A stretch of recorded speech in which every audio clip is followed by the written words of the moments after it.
of COVID-19 pandemic, governments all around the world hasten to respond by enforcing measures such as social distancing, quarantine, and isolation. While necessary, these measures can have a significant effect on young people's mental health. Fear, anxiety, anger, sadness, and grief are compounded by being away from schools, peers, and adjusting to new ways of learning. Everyone experiences stress and copes differently. Hello, CEnians! Hello, world! This is 𝗜𝗏𝗏, Executive Head of this event, and the 𝗜𝘃𝘆 representative. Welcome to the hashtag Coping with COVID, a webinar on the importance of mental health in the current times. Yes, it's the time of year once again. Finals are coming, tons of outputs to be submitted, deadlines, and missing activities to be finished. That's right. Even if we are not literally taking a break from our role as a student, we should still check on ourselves. So, kamusta kayo, CEnians? Alright, just type what you're feeling in the comment box. Okay, thank you so much. At this point, let's have Mr. 𝗜𝘃𝘆 𝗖𝗿𝗄, representative, to introduce to us our guest speaker. Verge? Alright, thank you so much, Ate Ses. Totoo at mahalaga nga na magkaroon tayo ng panahon upang kamustahin ang ating mga sarili o mag-self-check. Hindi lamang jowa ang dapat i-update, no? Kundi pati rin ang mga sarili natin. I-mention nyo nga sa comment box ang kaibigan nyong dapat mag-self-check with the hashtag mag-self-check ka, hashtag sarili muna, hashtag coping with COVID. Anyways, marami na naman akong chinichismis dito. Simulan na nga natin ang ating pagpapakilala ng ating guest speaker this afternoon. Yes, I know you're very excited. As we continue to aim in providing students with a platform for genuine connection and uncertainty, and strengthen demand for integrated mental health interventions, hashtag Coping with COVID, a webinar on the importance of mental health in the current times may help you. Our speaker for this event is a graduate of BS Computer Engineering with Honors, magna cum laude from FEU East Asia College. She is a former business analyst, IT professional before starting her business. She has also been awarded as the Most Understanding Young Entrepreneur Awardee of ANCE in 2014 and has been featured in shows such as 𝗜𝗏𝘶𝗏 and 𝗜𝘃𝘆 magazine, a certified health and life coach, and currently serving as a change empowerment coach for individuals who want to break through their unseen barriers.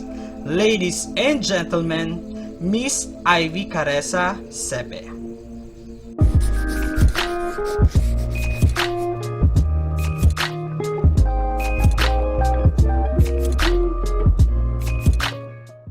Hello everyone, I'm 𝗖𝗿𝗶𝘀𝘀. I'm a change empowerment coach and I help people get through barriers through life coaching and change empowerment sessions.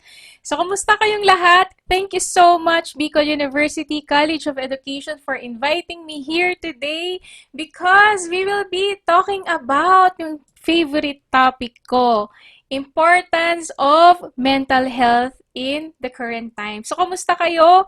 Alam ko yung iba po sa inyo baka nasa Bicol or baka nanonood kayo sa iba't ibang panig ng mundo. I'm not sure why, pero I know that there will be a reason why bakit nyo po mapapanood itong video na to. Kasi yung mga natutunan ko po in the past, ito yung i-share ko sa inyo ngayon. I'll share with you also yung experience ko with regards to mental challenges, and I'm glad that I was able to get out of it. And yun, matututunan natin siya. Ano ba yung mga pwede nating gamitin na mga bagay na pwede makatulong sa atin ngayong panahon ng pandemya. Alam ko na we've been in this situation for almost 2 years na, no? Or magto 2 years na. Marami na pong nagbago sa buhay natin, pero marami pa pong magbabago in the coming years. That's why ngayon pa lang po kailangan lalakasan na natin yung ating mental wellness. So, are you ready?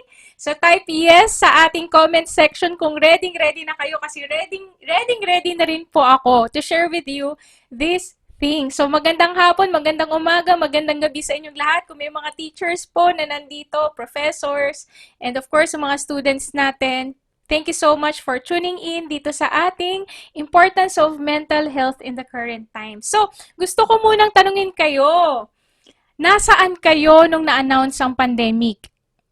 So, I'm here in Metro Manila. Nung na-announce yung pandemic, syempre kami yung unang nag-lockdown, 'di ba? Hindi ko alam kung kailan sa mga lugar ninyo nag-lockdown, pero kami yung una. I remember yung husband ko, papunta siya noon sa Cebu sana. So medyo kinakabahan na kami na parang hala, dapat ba talaga magpunta ka pa ng Cebu kasi magla-lockdown na. Buti na lang hindi siya umalis kasi kung hindi, ilang buwan kami bago ulit magkita kasi abutan siya ng lockdown sa Cebu. So, yun yung mga changes na nangyari na dati, di ba, nagbabiyahe kami dito, natatraffic kami dito sa Metro Manila. I'm not sure dun sa mga changes na nangyari sa inyo dyan sa Bicol, pero yung mga changes na yun, it really caused some level of anxiety na parang concern, di ba, dito sa circumstance na to, makakalabas ba tayo? Ano mangyayari sa atin? Ano mangyayari sa pamilya natin? Maybe you had those kinds of questions din nung nababalita na sa TV or nakikita ninyo sa social media na nandito na nga yung virus. But then, somehow, we have to learn to cope with this kasi these things are inevitable, meaning hindi natin maiiwasan. So ano yung mga natutunan ko nung mga panahon na parang hindi ako sure kung ano yung mga next na mangyayari. Actually, ang ginawa namin noon, share ko na rin sa inyo. Natuto kaming manood ng Korean novela. Type yes in the chat box kung nakanood ka na ng Korean novela or nakasilip ka na ng Korean novela kung may mga kapatid ka na addict sa Korean novela. So, kaya kami naghanap ng ganong avenue para maiba yung iniisip namin kasi nasa bahay lang kami. Nag-stop talaga yung work namin. Biglang wala na ring school yung anak namin. So, as in, nag-shift talaga. 180 degrees. Parang ibang-iba talaga na, ayun nangyari sa amin Friday. Tapos, Saturday, magre-ready ka lang for the lockdown and then Sunday, lockdown na. Wala nang aalis ng bahay, wala nang lalabas. Grabe, sobrang drastic talaga yun. And no wonder why people had become anxious also and nagkaroon din ng mga mental health challenges kasi biglang may pagbabago. Pero yun nga, buti na lang natuto kami ng mga rom-com, di ba?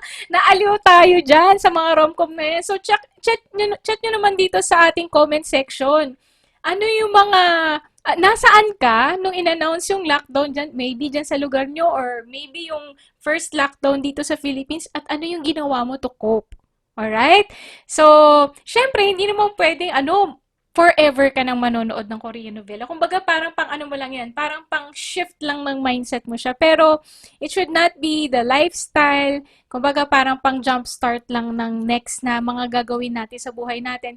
Pero, I'm not saying na naging madali siya. Alam mo, kahit na parang dinidistract mo yung sarili mo with those kinds of media, still, mako-concern ka, paano yung mga elderly? Paano yung mga kasama namin dito sa bahay? Paano yung economy ng Philippines? Paano yung mga next na mangyari sa buhay natin? So, ang dami pa ring what ifs. So, mamaya pagdadaanan natin kung ano yung mga pwede nating gawin just in case na meron tayong mga challenges na mararanasan sa buhay apart from the pandemic. So, by the way, I would like to also be sincere with every one of you na nanonood ngayon. Maybe some of you went through COVID and family members passed away because of this pandemic. Our condolences and my condolences po sa inyo. Alam ko na hindi naging madali itong taon na to at yung mga previous years sa iba sa inyo. But know that sabihin natin na hindi madali, hindi agad magkakaroon tayo ng solusyon, no? Pero I know that there is a way out. Later, I'll share with you my story kung bakit ganito po ako passionate in terms of mental wellness. Alright? So, ano-ano ba yung mga changes na nangyari? Ito na nga. So first, 'di ba, nasa bahay lang tayo lahat. Biglang walang lumalabas ng bahay. Tapos dito sa Manila, talagang layo-layo. Yung alam mo yung 30 minutes na mag-grocery ka lang, biglang naging 4 hours na siya. O kaya minsan 6 hours pa para lang makabili ka ng pagkain. Tapos, syempre, ngayon kayo, online learning, maybe in the future, blended learning, halo ang face-to-face and online learning. But many of us, sa bahay lang tayo nag-aaral, talagang nakakabit tayo sa internet. Buti na lang may internet. Mamaya pag-uusapan natin yung mga silver linings, so yung mga blessings na nakita natin during this pandemic. Tapos, bawal na magkakadikit, no? Tapos, lagi na tayo naghuhugas ng kamay ngayon. Kasi we know the value of hand washing ngayon. Di ba dati parang, ay, kahit di ako maghugas ng kamay, okay lang yan, arte lang yan. Pero ngayon, it's a must. Kailangan na po talaga natin siyang gawin. By the way, you are not alone. Alright? I want to encourage you, hindi ka nag-iisa. I also used to feel that part in myself na parang, bakit ganun? Parang nag-iisa ako. But you know what? I know that I'm never alone. Sabihin na natin spiritually, I'm with God, no? Sabihin natin with guardian angels pa nga, no? If you believe in that, you're never alone. And in this journey, if ever na meron ka mang pinagdadaanan ngayon na mental challenge, you are not alone. Alam mo ba, nung nagkaroon ng pandemic, nagkaroon 59% ng mga tao sa United States yung nagkaroon ng somehow mental health challenge. O siguro nagkaroon ng anxiety or na concern about to sa pandemic. So meaning hindi tayo nag-iisa. Hindi lang US, hindi lang Philippines, actually buong mundo po tayo affected po nitong pandemic. So now that we are in this kind of situation ngayon, what can we do? Alright? So can you follow with me? Say it with me. We can change our focus. Alright? We have the power to change our focus. So, paano yan, Ivy? Totoo ba talaga we can change our focus? Yes. You have the power to change your focus. I believe in this. Sabi mo nga sa sarili mo, I can.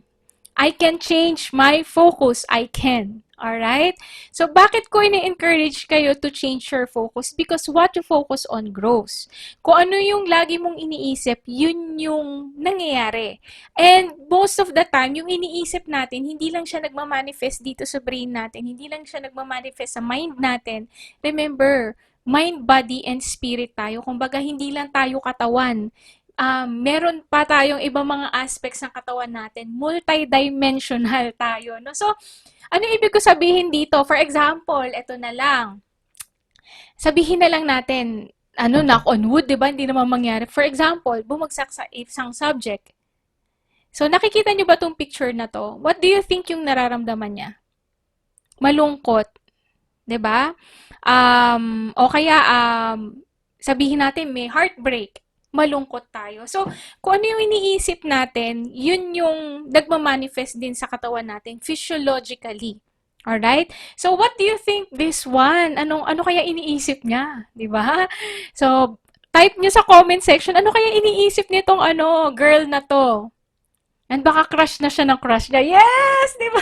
Wow, crush ako ng crush ko. O, di ba? Talaga nakaka-cloud na yun talaga yan. Parang feeling mo, nasa alapaap ka talaga. So, what else? Pumasa ka sa isang subject na talagang grabe. Effort na effort ka talaga dito. Di ba? Parang, wow, you're walking on sunshine, no? So, ano pa ba? Natapos mo yung project na feeling mo hindi mo matatapos, no? So, kung mapapansin ninyo, yung iniisip natin, yung lagi natin iniisip, hindi lang siya nagmamanifest dito, yung hindi lang siya yung parang alam na nararamdaman mo, actually nakikita din siya. So this is what we call our physiology. No, yung pangangatawan natin, kitang-kita siya. So now, if that's the case, kung affected ng mind natin, ang physiology natin, alam nyo ba, our physiology can also change our minds. Wow, exciting yan. For example, so ngayon nanonood ka nito at meron kang pinagdadaanan sa buhay. I want to encourage you. Ako, I've been through a lot. You may go to my YouTube channel, 𝗲𝗍𝗶𝘀𝗀, and you will see my story. No, I came from the slums of Tondo, naging sales lady ako, nagtrabaho ko during Christmas and summer vacations. Sobrang hirap ng pamilya. Yung tatay ko nakulong nung nag-aaral ako. I had to support myself hanggang makagraduate po ako ng college education. But you know what? Kung ma-stuck lang tayo doon sa iniisip natin palagi, doon sa mga bagay na nangyari sa atin, alam mo, I want to encourage you, there's a rainbow after the rain. Meron pang pwedeng mangyari sa'yo. Alam mo, nung nakulong yung tatay ko, iniisip ko nun, Lord, bakit ganun? Parang mabait naman ako na tao. Bakit bakit ganitong klase ng bakit ganito yung binigay mo sa akin, no? Pero alam mo, na-inspire din ako. Sabi ko, may mind ako. May mga pwede akong gawin na bago sa buhay ko. Meron pwedeng magbago sa buhay ko. Pero, it will first start with our intention, with our decision to change our lives. So, paano mo siya gagawin? Gumalaw ka.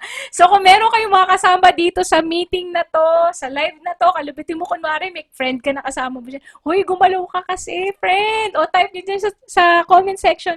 Gumalaw ka na kasi, friend! Hindi natatapos ang buhay natin diyan sa pangyayari na 'yan na buhay mo. Merong pang naghihintay sa iyo. Wow, 'di ba? Naniniwala ka ba doon? Type yes naman diyan sa comment section kung naniniwala ka. Yes, kasi ako paniwalang-paniwala ako dati, binobola ko lang yung sarili ko. Oh, nakulong yung tatay ko. Yung mga classmates ko, hindi nila alam na nakulong yung tatay ko. Ngayon ko na lang siya kinukuwento kasi mas ano na siya, mas normal na siya sa akin, and I'm blessed na nakalabas ako sa kung nasaan ako dati. No, that's why I'm sharing this with you. Sabi nga ni 𝗜𝗃𝘆 𝗖𝗿𝗶, di ba, there is always a silver lining. Alam nyo, ang silver lining pala, ito siya. Yung clouds, nakikita nyo, syempre, di ba, bumabagyo din dyan sa Bicol, dito din, sa amin, sa Metro Manila, bumabagyo din. Di ba may dark clouds minsan? Alam nyo yung dark clouds na yan? Minsan sumisilip yung araw. Yun pala yung silver lining. So sabihin na natin na may pinagdaanan tayo ngayon, pandemic. Hindi ko alam kung ano yung mga pinagdaanan nyo ngayong pandemic, pero hindi ko kayo parang sinasabihan lang na, ay, kalimutan mo lahat yan. Wala yan. Hindi totoo yung mga nangyari. Totoo nga nangyari eh. First, we have to acknowledge. But then, we also have to learn to move on. So, how can we learn to move on from all of this? Look at the silver lining. Ano yung mga natutunan natin dito? Ivy, totoo ba talaga? Meron matututunan dyan sa mga silver lining na sinasabi mong ganyan? Alam mo ba kung ano yung pinagdaanan ko sa buhay? Alam mo ba kung ano yung hirap na... Eto hindi ko alam kung ano yung pinagdaanan mo ngayon. I am praying for you. Hindi ko maaalis yung experience na yan sa'yo.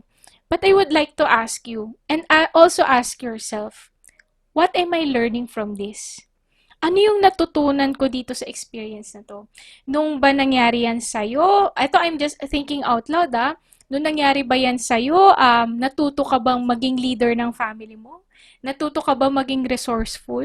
Bigla bang hindi ka na nahihiya because you need to ask for help? So, what did you learn from it?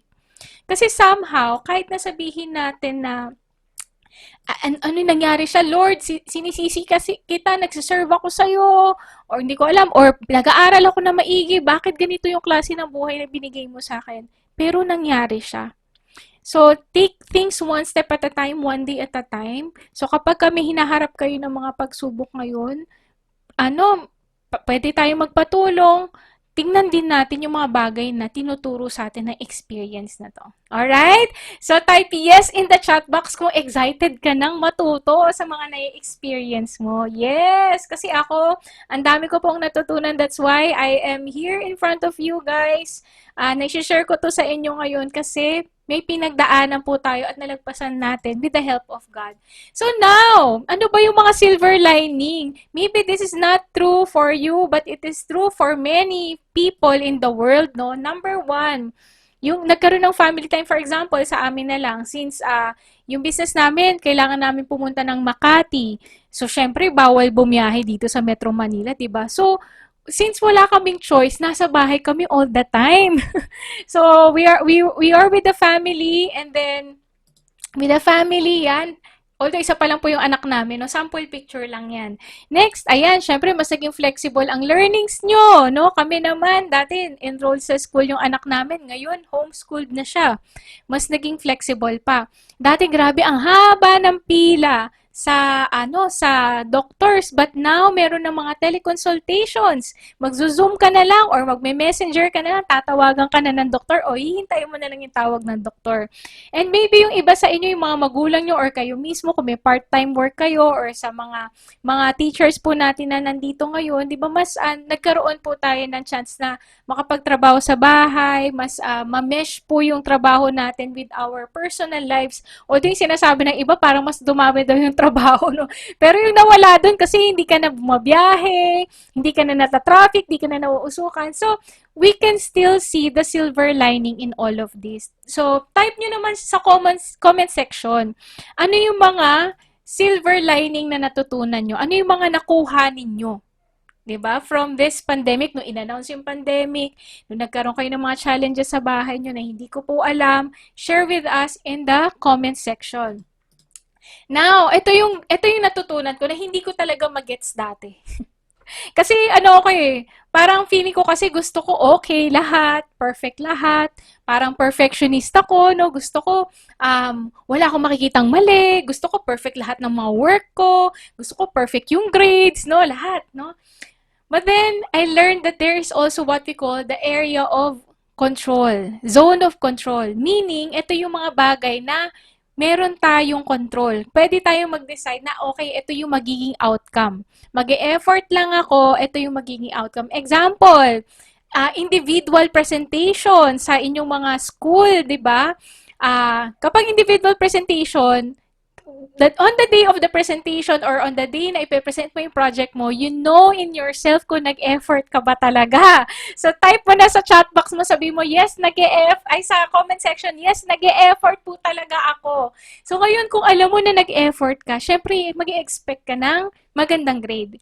But you also know in yourself na baka hindi ka nakapag-effort. Maybe, nanood tayo ng Netflix or nanood tayo ng mga videos or nag-procrastinate tayo, bukas na lang, hanggang deadline na hindi na natin nagawa. So, we also know in ourselves kung ano yung magiging result nito, ng grades, no? Kung ano yung mga judgment ng mga professors natin. Kasi yun lang yung effort na binigay natin. Alright? So, syempre yun nga lang, baka kaya ganun din yung naging effort mo, baka may nangyari sa buhay mo, hindi ko rin po alam. Pero at least, within our area of control, alam natin kung ano yung magiging expectations natin. Next naman is yung tinatawag natin na zone of influence. Yan. So, meaning wala kang control dito, pero you can influence. For example, group presentation or group project. So, kung ano yung effort ng isa, yun din yung grade ng lahat. Diba? So, kung 5 kayo, tapos 5 kayo nag-effort, palagay mo maganda yung grades nyo lahat. Yes, maganda yung magiging result nito kasi lahat kayo nag-effort. Yun nga lang, paano yan? Ma'am Ivy, hindi kasi nag-e-effort yung isa. Ay! May mga ganong issue pala, no? So, what you can do is you can influence, kausapin mo. So, alam mo ba, friend, yung effort na binibigay mo dito sa project natin, hindi lang sa grade mo ito. Magre-reflect din ito sa grade nating lahat. Yun yung influence. Pero, remember, influence, you can just parang inspire or encourage another person, but at the end of the day, it is still up to them to decide kung gagawin ba nila or hindi. Alright? So, next naman, no control or no influence. For example, may best friend ka or may barkada ka. O mga kaibigan, kung ano man yung tawag nyo, beshi, hindi ko alam kung ano yung mga tawag nyo, but kunwari, yung friend mo na yung gusto mo siyang pumasa, gusto mo maging okay yung grades niya. However, hindi talaga siya nag-e-effort. So, remember, it's beyond your control. Alright? So, no control ka na doon, no influence ka doon. Yung result nila sa buhay nila, yun ay result din ng mga decisions na gagawin nila. So yes, maybe partly you can influence, pwede kang mag-encourage, mag-inspire, pero katawan nila yun. No? Sila yung mag-e-effort for that kind of result. Alright? So are you still following? Are you learning? Type 1 naman sa ating comment section if you are learning. Yes, by the way, if you want to reach me, I have my social media accounts. Go to 𝗲𝗲 𝗖𝗿𝗶 across the social media platforms. So, available ako sa TikTok at saka sa Instagram. Pero mas available ako sa Instagram. Sa TikTok, nag-start pa lang tayo dyan. Yes!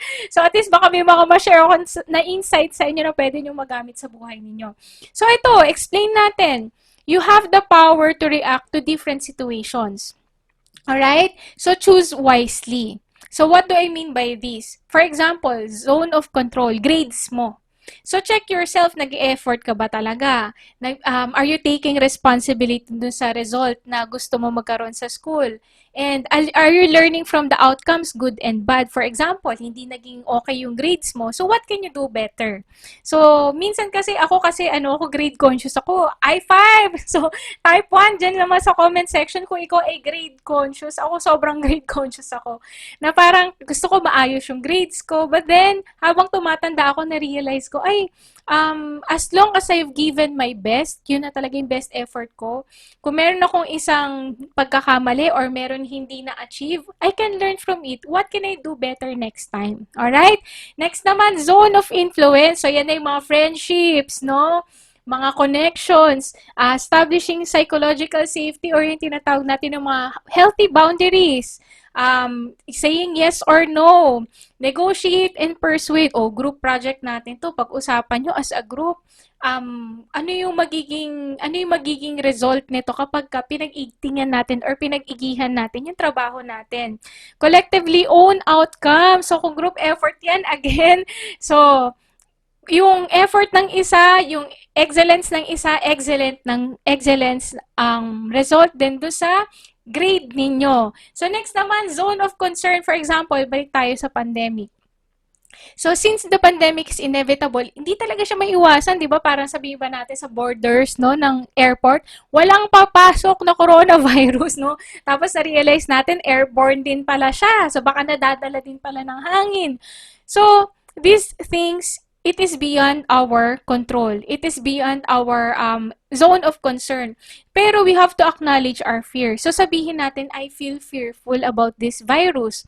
Or I feel fearful about blank, whatever it is na pinagdadaanan mo ngayon. And then tanungin mo yung sarili mo, lalo na kung wala naman siya sa area of control mo or area of influence mo, tanungin mo yung sarili mo, tama ba yung binibigay kong investment na attention sa ka-worry dito? Baka naman hindi ko naman siya kailangan bigyan ng na matinding pag-iisip, 'di ba? Hindi ko kailangan problemahin talaga.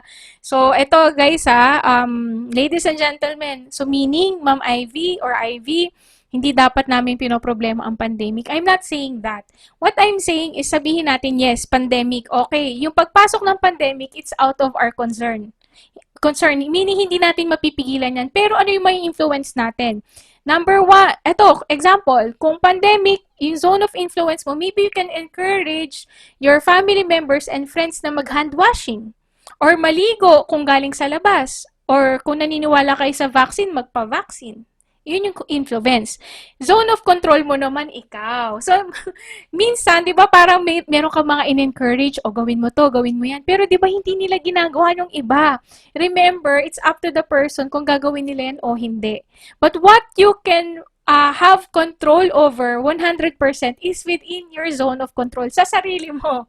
Ito mismo, yung sa atin, yung sa space natin, or yung mga bagay or mga decision making na kapag na tayo yung hinihintay na mag-decide. So sa atin yun. So, tanungin mo yung sarili mo, naghuhugas ka ba talaga? Kumakain ka ba ng healthy? Are you taking supplements para ma-support yung immunity mo? So, yan yung natin, yan yung kailangan natin i-consider kapag nako-concern tayo. Kunwari may concern ka. Okay, example, Ivy, concern ko yung pandemic. Okay, ano yung concern mo? Concern ko kasi yung yung health ng family ko. Alright. Sige, so concern mo yung health ng family mo. Is it within your zone of control, zone of influence, or zone of concern? So, kayo magde-decide niya. For example, na-decide mo nasa zone of influence ko siya. Maybe, what you can do is have a family meeting. Pag-usapan nyo ng pamilya na, okay, family members, kapag nagkaroon tayo, na-expose tayo sa COVID, what can we do? Ano yung ospital na una natin pupuntahan? Sino yung doktor na kakausapin natin? Naka-ready ba yung mga yung mga paracetamol, yung thermometer at saka yung oximeters? So within that, wala pa siya, pero naka-ready ka na. Yun nga lang kasi minsan ang nangyayari sa atin, 'di ba? Na-over naman tayo, naka-ready naman tayo, pero still nako-concern pa rin tayo. So remember, yung mental space natin, alam nyo ba, yung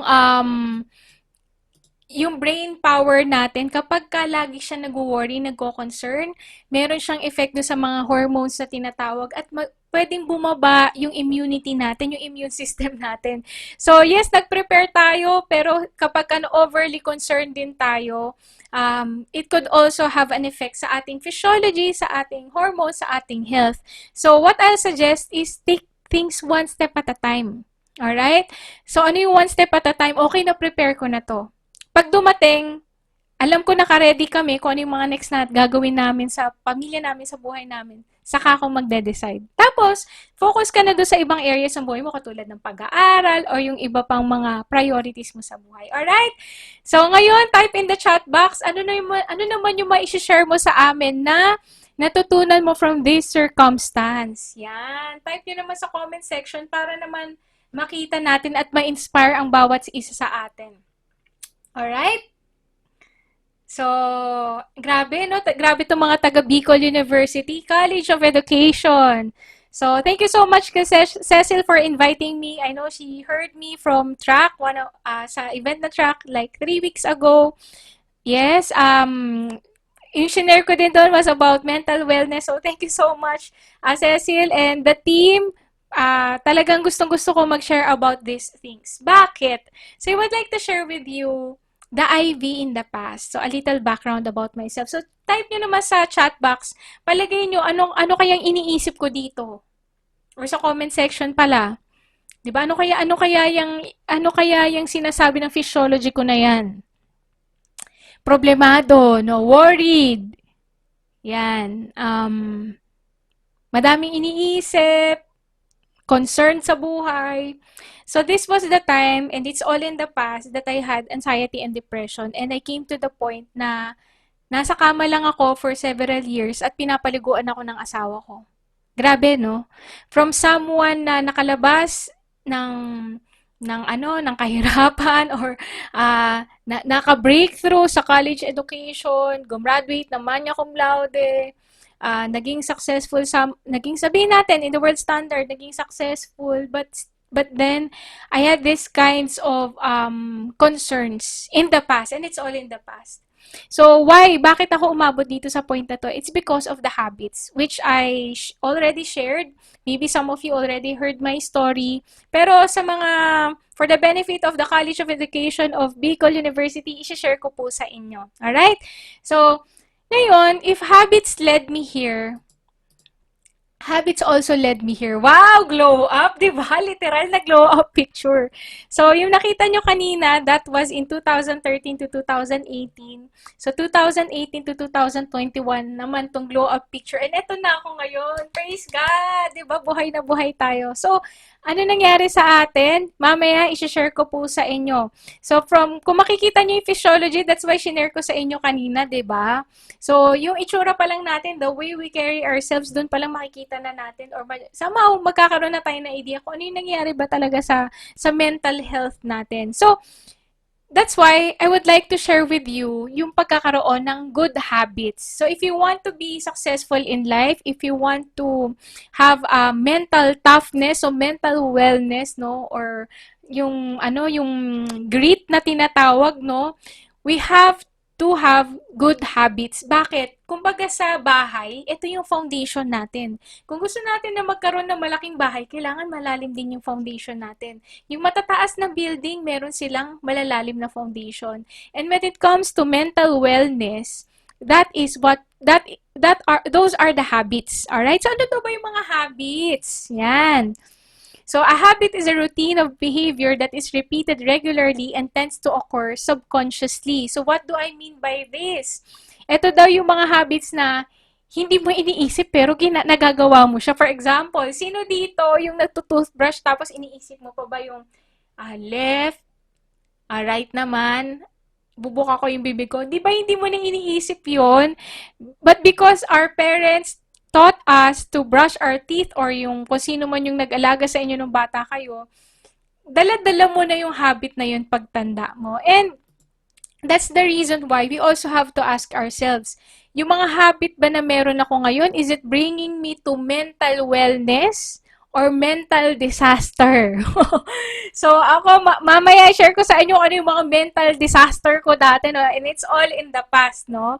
So ano ba yung mga magagandang dapat nating gawin? First, bago natin isipin yung mga habits na kailangan nating idagdag sa sarili natin, we have to understand that our brain still grows, that our brain is plastic. So, as long as bibigyan natin ng proper nutrition, ng good connections, meaning love, or yung yung mga friends ninyo sa school, yung pagiging feeling safe ninyo, tapos yung, syempre, masaya yung pamilya natin, it can also help our brains grow properly. So, sabi nila, Ivy, ibig sabihin, pwede pang mabago yung brain ko kahit na merong may dementia sa pamilya namin or merong may Alzheimer's? Yes.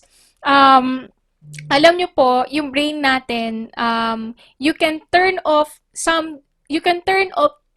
genes kapag ka healthy ang inyong lifestyle. So, ano yung healthy lifestyle? Mamaya i-share ko sa inyo, kasama dyan yung pagkain, pag-ehersisyo, and so on and so forth. So, pag-uusapan natin yung mga good habits. Kasi, topic natin today is importance of mental wellness. No? So, for us to be able to move to mental wellness, kailangan sinusupport natin siya nung daily activities natin. So, hindi lang siya yung parang ngayon magiging mentally well ako.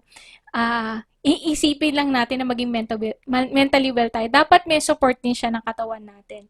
So, yes, our brain is plastic.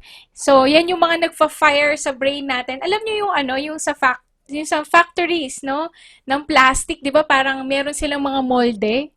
Yan, 'di ba? So our brain is plastic, meaning we can mold it according to our lifestyle. So wala yung picture dito, pero you can Google Dr. Amen's brain scans, yung mga habits na ginagawa natin. For example, kung hindi tayo healthy sa buhay natin, nagkakaroon din ng mga disconnection sa brain natin. Alright? So, you can research that kasi gusto ko mag-focus ngayon doon sa mga habits na pwede nyo na simulan ngayon. So, ngayon, get your pen and paper, bilis! Yan, kung nanonood ka na ngayon. Chine-check po ba ng mga teachers to? So, hindi ako sure eh. So, get your pen and paper. Alam mo, yung pagiging mentally well, it can also be defined on how we view ourselves. So if we view ourselves as a person na magiging successful, if we view ourselves as a person na happy, if we view ourselves as a person na headed towards a positive direction, then yung mga actions na meron tayo ngayon, our brain will tell us na, oy, ito yung goals mo, remember? So dapat ganito yung mga gagawin mo. So, when we know our life vision, so tanungin mo yung sarili mo, where are you headed? Saan ba talaga papunta yung buhay ko? So, maybe sobrang seryoso na to. Ma'am Ivy, ang goal ko lang naman ngayon is makagraduate dito po ng education, no? O kung ano ba ng course nyo ngayon, kung sino man yung nanonood ngayon. Pero, maybe the best way that you can write down is to be able to graduate, or at least to be able to submit your thesis kung 4th year na kayo ngayon, or to be able to complete a project. You may start with the little things. Hindi mo kailangan sobrang grand na, I will be the President of the Philippines.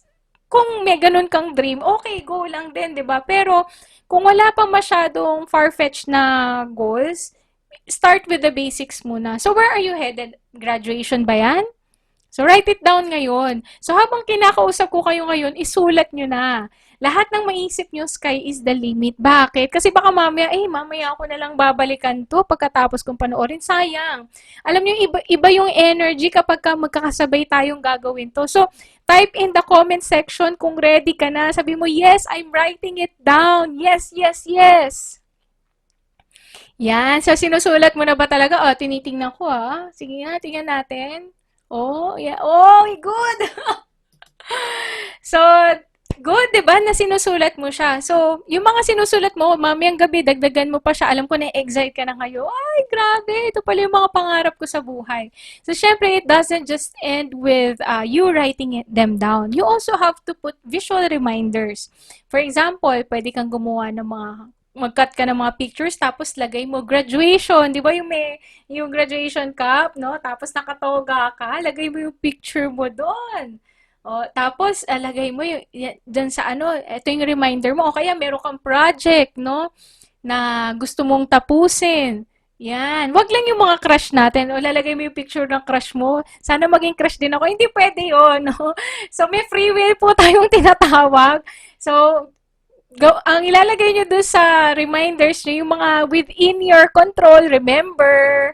Alright? So, focus on your growth. Ano ba yung mga bagay na pwede ka pa mag-grow? So, next. Yan.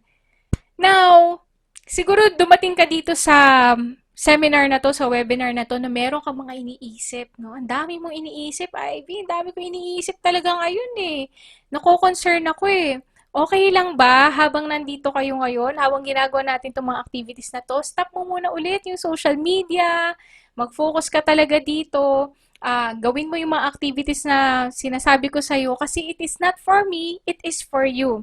Yung mga i-share ko sa inyo, ito yung mga bagay na nakatulong po sa akin. So, what do I mean by that in a heartbeat, you can change your thoughts? Ito ha. Example. Sabihin mo sa sarili mo na I'm ugly 10 times, no? I'm ugly. Para ayoko sabihin sama sa loob, no? Di ba? Napansin niyo nagbabago yung feeling mo. You feel bad about yourselves, tapos nagkakaroon ka na ng mga pictures ng pagiging ugly or sabihin natin pagiging unworthy, no? If you have those kinds of thoughts ngayon, right now, habang kinakausap ko kayo ngayon, can you check ano yung iniisip ko ngayon? Ano yung bulk ng iniisip ko ngayon? Ng majority ng iniisip ko? Alright? So, kanina sinabi ko, I am ugly. Why not say to yourself, I am beautiful, or I am handsome, or whatever adjective na gusto mong sabihin. I am beautiful. I am beautiful. Oh, di ba napansin nyo gumaganon yung balikat ko? Ayan. I am beautiful. Pag I am ugly, try mo kaya, I am ugly. I am ugly. Di ba parang awkward? Pero pag sinabi mong, I am beautiful. I am beautiful. Sige nga, gawin nyo nga. Type 1 sa comment section kung ginagawa mo, I am beautiful. I am handsome. I am strong. I am capable. Diba? Because our words have meaning. Our brain is always looking at our thoughts. Ano kayang iniisip ni Ivy ngayon? So, kung ano yung iniisip mo, yun yung hinahanap niya. For example, ito, nung buntis ako, meron ako isang anak na, alam nyo, nung nalaman kong buntis ako, pag lumalabas ako ng bahay, ang lagi kong hinahanap yung mga ibang buntis din. Wow, buntis, ay, ang ganda naman buntis niya. Ay, ang ganda ng damit ng buntis na to. Example, cellphone na lang, no? May pinag-ipunan kang cellphone, tapos nagre-research ka ngayon, ano kayang magandang cellphone yung gagamitin ko ngayon? 'Di ba? Example, sabihin na lang natin iPhone. So, tinitingnan mo lahat na naka-iPhone. Ay, ang ganda naman ng iPhone na ganun. Or Samsung, or Oppo, or Cherry Mobile. So, whatever it is na goal mo na cellphone. Di ba parang nako-conscious ka? Same thing with your thoughts. Alright? So, kung ano iniisip mo ngayon, yun yung hinahanap ng brain mo. So, kung lagi mo iniisip ay problema, most likely baka hanapin din ng brain natin ay problema. That's why maybe in a day, maghanap ka ng panahon kung saan check mo inventory, thoughts inventory. Ano ba iniisip ko ngayon? Positive or negative? Ay, negative! Shift natin! Shift! I'm beautiful! I am strong! Gagraduate ako! Excited na ako. Alright? So, type yes naman sa comment section if you are learning. Yes! So, next naman. So, alam na natin ngayon yung mga dreams natin. Kung saan tayo pupunta. Later, pwede nyo ituloy yan. But I want you to ask yourselves, what are your life priorities? So, kung nanonood ka ngayon at nag-aaral ka pa, do you think education, or, grabe sakto, di ba? Yung College of Education talaga kayo, do you think your education is important? Yes. So if you've identified that your education is important, then you can learn how to say yes and how to say no. So, kung may mga activities or may mga content, sabihin na lang natin social media yan kasi yung major source ng distractions ngayon. Or may mga, sabihin na lang natin na may mga thoughts din, 'di ba? Ask yourselves, ito bang thoughts na to? Ito bang activities na to? Ito bang social media content na to? Is it bringing me to the life that I want? Yes or no?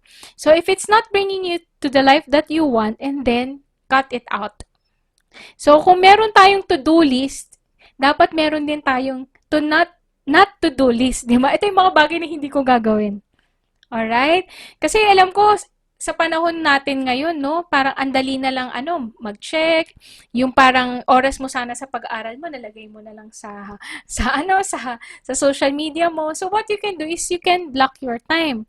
So, mag-identify ka ng oras. For example, itong 1 hour na to, aral lang talaga ako. Itong next 20 minutes, ay, nako talaga, manonood ako na lahat ng gusto kong panoorin about updates do sa mga artista o sa mga influencers na sinusundan ko. Alright? So, ito yung pwede nyong gawin ngayon. Get your notebook and pen. Again, yan. So drawing kayo ng circle. Yan. So, ito yung basic pa lang. Pero pwede nyo siyang dagdagan, pwede nyo rin siyang bawasan. So, example, school. Siyempre, yung sa school nyo ngayon, sa Bicol University, grades. Family. Friends. Health, ito yung mga priorities mo. Fun, no? Siyempre, kailangan fun tayo. Tapos yung room, siyempre yung mga students natin ngayon, importante po ang room, no? So, growth. So, ito yung example. Ito yung gagawin natin, guys, ha? Bago ko ipakita sa inyo yung example. Ay, hindi, papakita ko na pala sa inyo. So, for example, sa growth mo, ito na lang yung piliin mo na line. Yung growth mo ba as a person, where are you? Are you a growing person? I'm not saying na growing, I mean growing in terms of knowledge, no? If in terms of yung patience, so whatever virtue na gusto mong matutunan. So, dun sa sinet mo na gusto mo mag-grow, na-achieve mo ba siya? Nandito ka ba ngayon? Or nandito? Next, sa school mo naman, yung totality ng experience mo sa school. Are you happy? Yes? Or nandito ka ba? Nacha-challenge ka ba ngayon? Next, grades mo naman. Are you happy with your grades? Wow, yung mga grade conscious. Yes, no? Happy ako diyan. So, nandito ka ba? Baka lagpas pa dito, no? Grabe naman talaga, no? Nandito ka ba o baka lagpas pa dito? Next, family. Sa family ba, where are you? Nandito ka ba? Ito. Kung 0 to, ito yung 10, by the way. Or 0 to, ito yung 100. It's up to you kung ano yung gusto nyong grade, no? 0 to 100, 0 to 10. Ano ka ba? 5 ka ba? Sa family, 7, 8, may improve pa. Friends. How about your friends? Nasa 10 ka ba? Wow! Grabe, marami yung oras sa friends. Actually, 13 ako dyan. 13 out of 10. Wow! No? Type 1 sa comment section kung ikaw yan. High five! Next, sa health ba? Siyempre, ang topic natin ngayon is mental wellness this time of pandemic. Kailangan, hindi lang mental wellness, pati immune system natin, natutulog ka ba ng maayos? Kumakain ka ba ng maayos? So baka pa na yung junk foods yung kinakain natin or nakakamiss ka ng pagkain, baka mababa yung health natin. Fun! Are you having fun? No? Siyempre, for us to have growing brains, kailangan nag-e-enjoy tayo. Yay! High five! Kung nag-e-enjoy kayo lahat. Yes! So, ito, ang fun mo ba ay 10? No? Ngayon nga lang kasi ngayon, Ma'am Ivy, 5 lang yung fun ko kasi hindi ko nagagawa yung mga bagay na gusto ko. So, what can you do differently this time? Kasi we have to adjust eh. So, yun nga, inevitable, di ba? Within your area of control, ano yung pwede mong mabago para ma-achieve mo yung gusto mong fun, no? So, pwedeng 10 yung gusto mo ma-achieve na fun, pwedeng, gusto ko lang, Ma'am Ivy, 8 lang. Yung kwarto mo ba ngayon, magulo, no? Yung ating mental wellness, minsan nire-reflect din niya yung mga gamit natin, no? Marami bang clutter? So, nandito ako ngayon, pero gusto ko mapunta dito maayos. Alright? So, start writing them down. Sulat nyo, magmuni-muni kayo, tingin kayo sa paligid nyo, ano ba yung goals ko? Ma'am Ivy, hindi naman 10 yung goal ko, gusto ko lang 8. Adi, it's up to you. It's within your area of control. So, pakita ko sa inyo example. Ito, hypothetical lang to ha. Example, siya yung growth niya, sakto lang, middle lang. No? Hindi excellent. Kumbaga, parang nag-effort ng konti, pero pwede na sa school, okay naman siya sa school. May improve pa. Sa grades, okay naman. Saktong-sakto lang, pasa. Ganon. Hindi naman pasa. Siguro, mga saktong lagpas ng pasa. Oy, ganyan. So, ano bang gusto mo? Gusto mo ba, cum laude? Di ba? O, may pag ganong goal. Ma'am Ivy, ano na po eh, lipas na po eh, pero at least do your best pa rin. Kahit na feeling mo, wala, hindi naaabot. Do your best pa rin. Kasi yung diligence mo, yung discipline mo, hindi lang naman sa grades yan. Alam nyo, ito, I'll be honest with you, yung grades natin, yes, importante siya, pero ang importante is yung discipline, yung diligence, yung tiyaga mo. Yun yung dadali mo paglabas ng school. Yan. O sa family, naku, grabe, Ma'am Ivy, talagang sobrang close na close talaga kami ngayon. As in, sobrang happy ng family namin ngayon. Ayan, friends, health, fun. Yung health niya, mababa, puyat lagi, fun, sakto lang. Yung room niya, magulo. So, yan. So, kung pwede nyo i-screenshot, pakilagay sa comment section kung okay lang sa inyong i-share, pero pag hindi okay lang, for fun lang naman, di ba? Tapos tulungan tayo na iangat yan. Alright? So, since you have all of this, what can we do to help, to assist ourselves, no? Yung mga pinag-aralan natin kanina, idagdag nyo yun. Learn to say yes and no. Have to have to-do lists and not to-do lists. Pero ito, isa yung mga culprit kung bakit hindi makafocus ang marami sa atin. It's because of our social media. Alam nyo ba, ang social media, yung mga mobile applications na yan, they were designed as if para tayong nagtitake ng cocaine or parang sugal. Dopamine hit, meaning meron siyang, yung kapag kami notifications tayo, tapos nakita natin red or may nag-like, parang yung brain natin, it gets rewarded. Yun nga lang, too much of a good thing, it's also bad. So, take things in moderation lang. Have a time block kung kailan kayo mag-check ng social media nyo. Or meron ngayon sa mga cellphones, yung parang may control kung hanggang kailan ka lang magso-social media. So, you can also do that. Alright? Next naman is be intentional. So, what do I mean by becoming intentional? Now that you've written your goals, may reminders ka na, alam mo pa yung priorities mo, alam mo pa kung ano yung grade mo sa sarili mo, sa buhay mo. Yun yung will of life eh, di ba? Kung gusto natin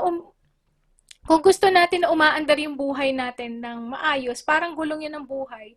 Yung kanina na pinakita ko sa inyo ng mga dots, ito, palagay nyo ba this kind of dots, ano ba siya? Is it balanced? Siyempre hindi, no? Ang goal natin sana is maging ganito eh. Maging ganyan sana, perfect sana. Yun nga lang, syempre, life happens, may mga bagay na inevitable, but we can adjust, no? Yung within our zone of control. So, be intentional. Alam na natin ngayon kung ano yung mga bagay na gusto natin sa buhay. Now, we can be intentional. So, I'll share with you my story. Yan. Few slides before ako matapos, no? I-share ko lang sa inyo mga nutritional wellness. Pero ito, share ko sa inyo yung story ko. Alam nyo, ang laki ng pangarap ko. Maybe yung iba sa inyo may mga malalaki ring pangarap, no? May gusto tayong maabot sa buhay natin.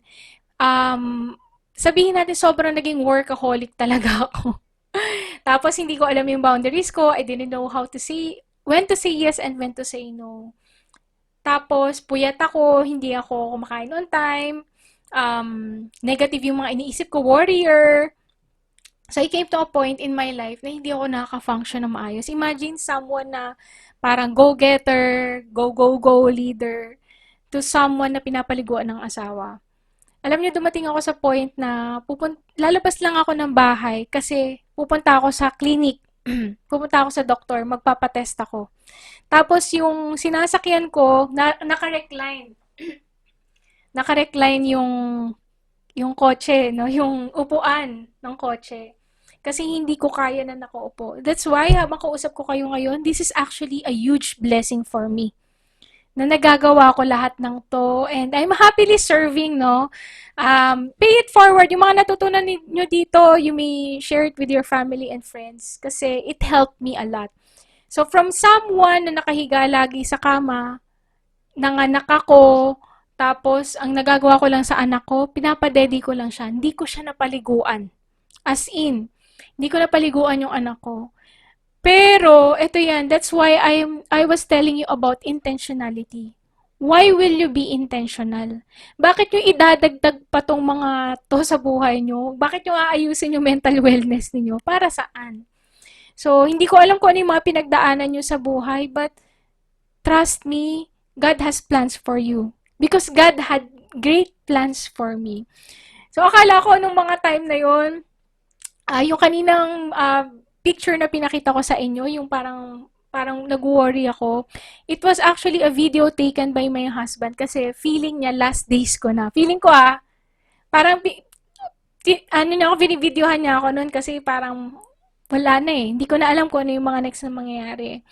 Pero dahil nakita ko yung anak ko, nakita ko yung asawa ko, nakita ko yung service pa na pwede kong gawin sa mundo, I had my emotional why.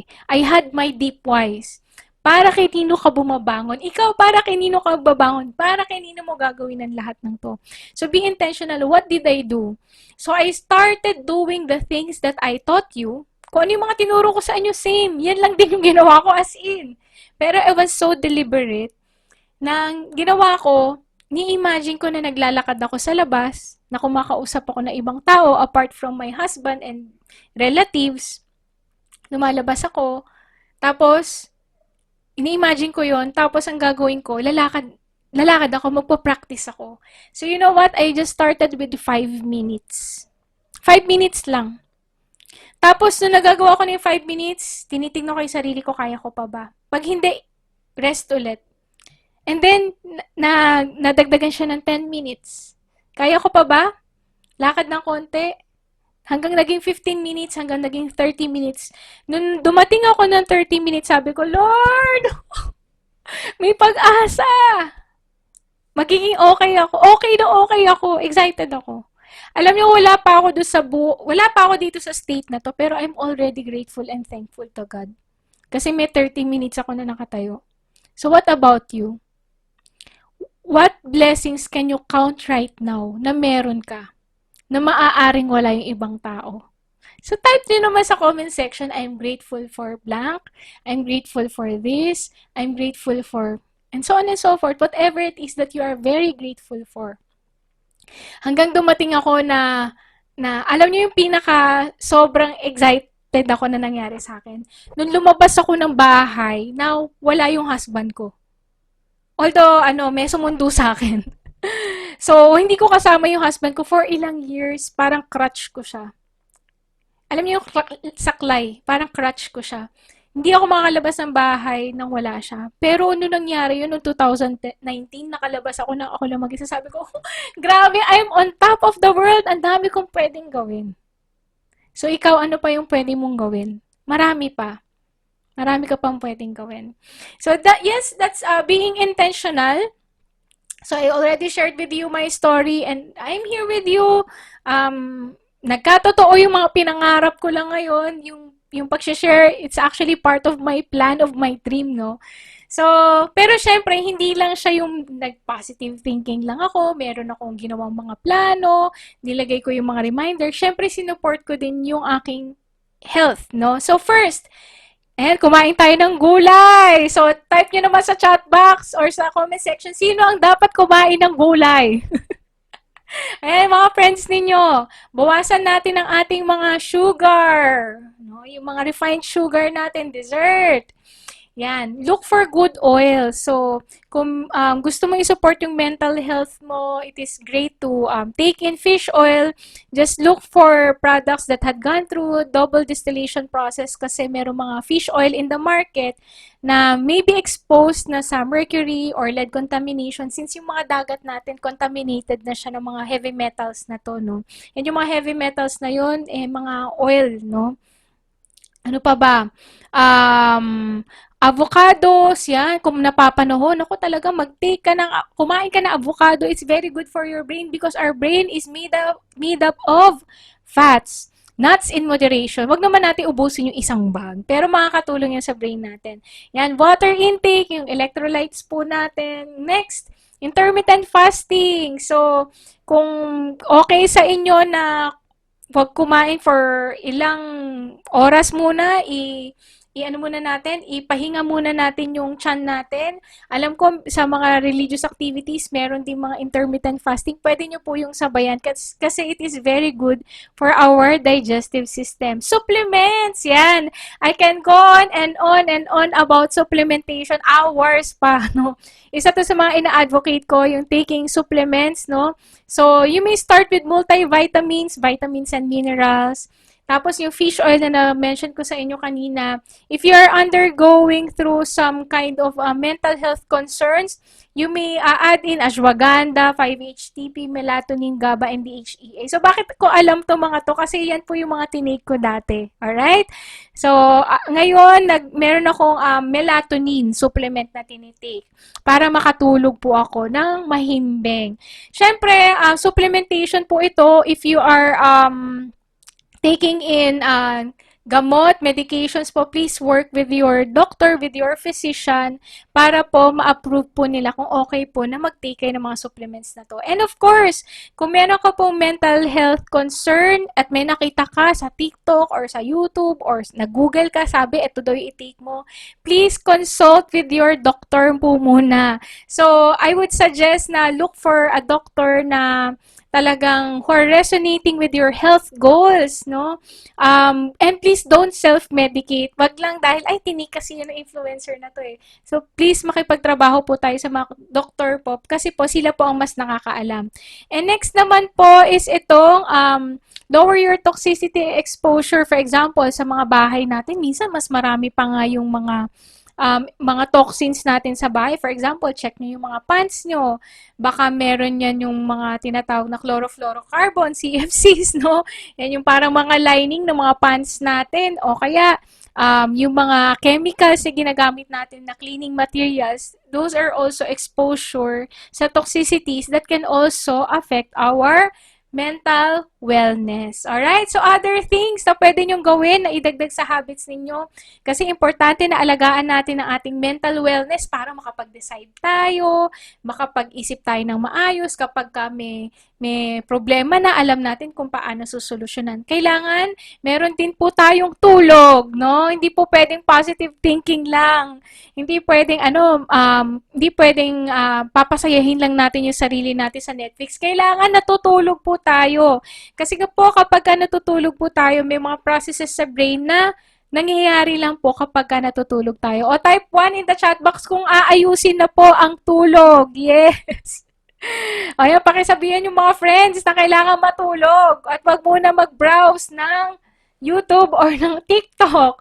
Cardio, yan, exercise. At least 20 minutes na walking or yung uso ngayon, yung mga nagja-jump rope, yan, mindfulness. Ano yung mindfulness? Being silent, no, walking, ano pa ba? Meditation, yung wala ka iniisip, tahimik ka lang.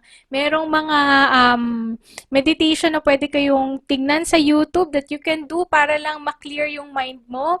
Tapos, service. Yan, service to many leads to greatness. That's why thank you so much sa organization ninyo for inviting me, no? Because hindi lang naman to para sa inyo, para sa kanila, para sa inyo din po ito at para sa pamilya ninyo. Alright? So, malapit na akong matapos. Ivy, bakit ganun? Parang may concern pa rin ako. Meron pa rin akong takot. Hindi ko pa rin alam kung ano yung gagawin ko sa buhay ko. Parang nakatulong to pero ano yung next na gagawin ko? So, ito po ang gagawin nyo ngayon. Are you ready? Type 1 sa ating comment section kung ready na kayo. Lastly, for our activity today, I want you to write everything down. Sulat nyo po lahat ng naiisip ninyo. So, I want to ask you, what has been bothering you? Ano ba yung mga inaalala mo recently? So, you may start writing them down. Ano ba yung mga inaalala ko? As in lahat. Lahat ng laman ng brain mo ngayon, isulat mo ngayon dyan sa notebook mo or sa paper mo. Sulat mo, okay? Sky is the limit. Lahat, as in, itapon mo lahat sa papel. Lahat, pati yung crush mo, pati yung grades, pati yung kailangan mong bilhin, pati yung yung inis mo kay ganito, or pati yung pati yung lakad mo, pati yung lahat ng mga pangarap mo, sulat mo dyan. Sulat. Alright? Now, syempre, may time constraint tayo ngayon. You may continue doing that later, but after writing them down, everything down, what you will do is this. Cross out the things that you don't need to think about. So, alisin mo na dyan sa listahan kung yung mga dapat mo na hindi iniisip. For example, ay, nag-break si ganito. Yung mga artista, ay, nag-break, di ba? Well, I'm not saying, baka mamaya super fans club naman talaga ikaw, no? Pero, hindi, example ko lang yon. Kasi meron din ako mga ganun parang kunwari affected ako sa breakup ni, kunwari, ni Sean sa ni Camila, parang nakita ko, grabe, ang cute pa naman nila. So, affected ako for a time, pero iniisip ko, bakit ako affected? Okay, tanggalin na yon. O, di ba nakapag-example pa.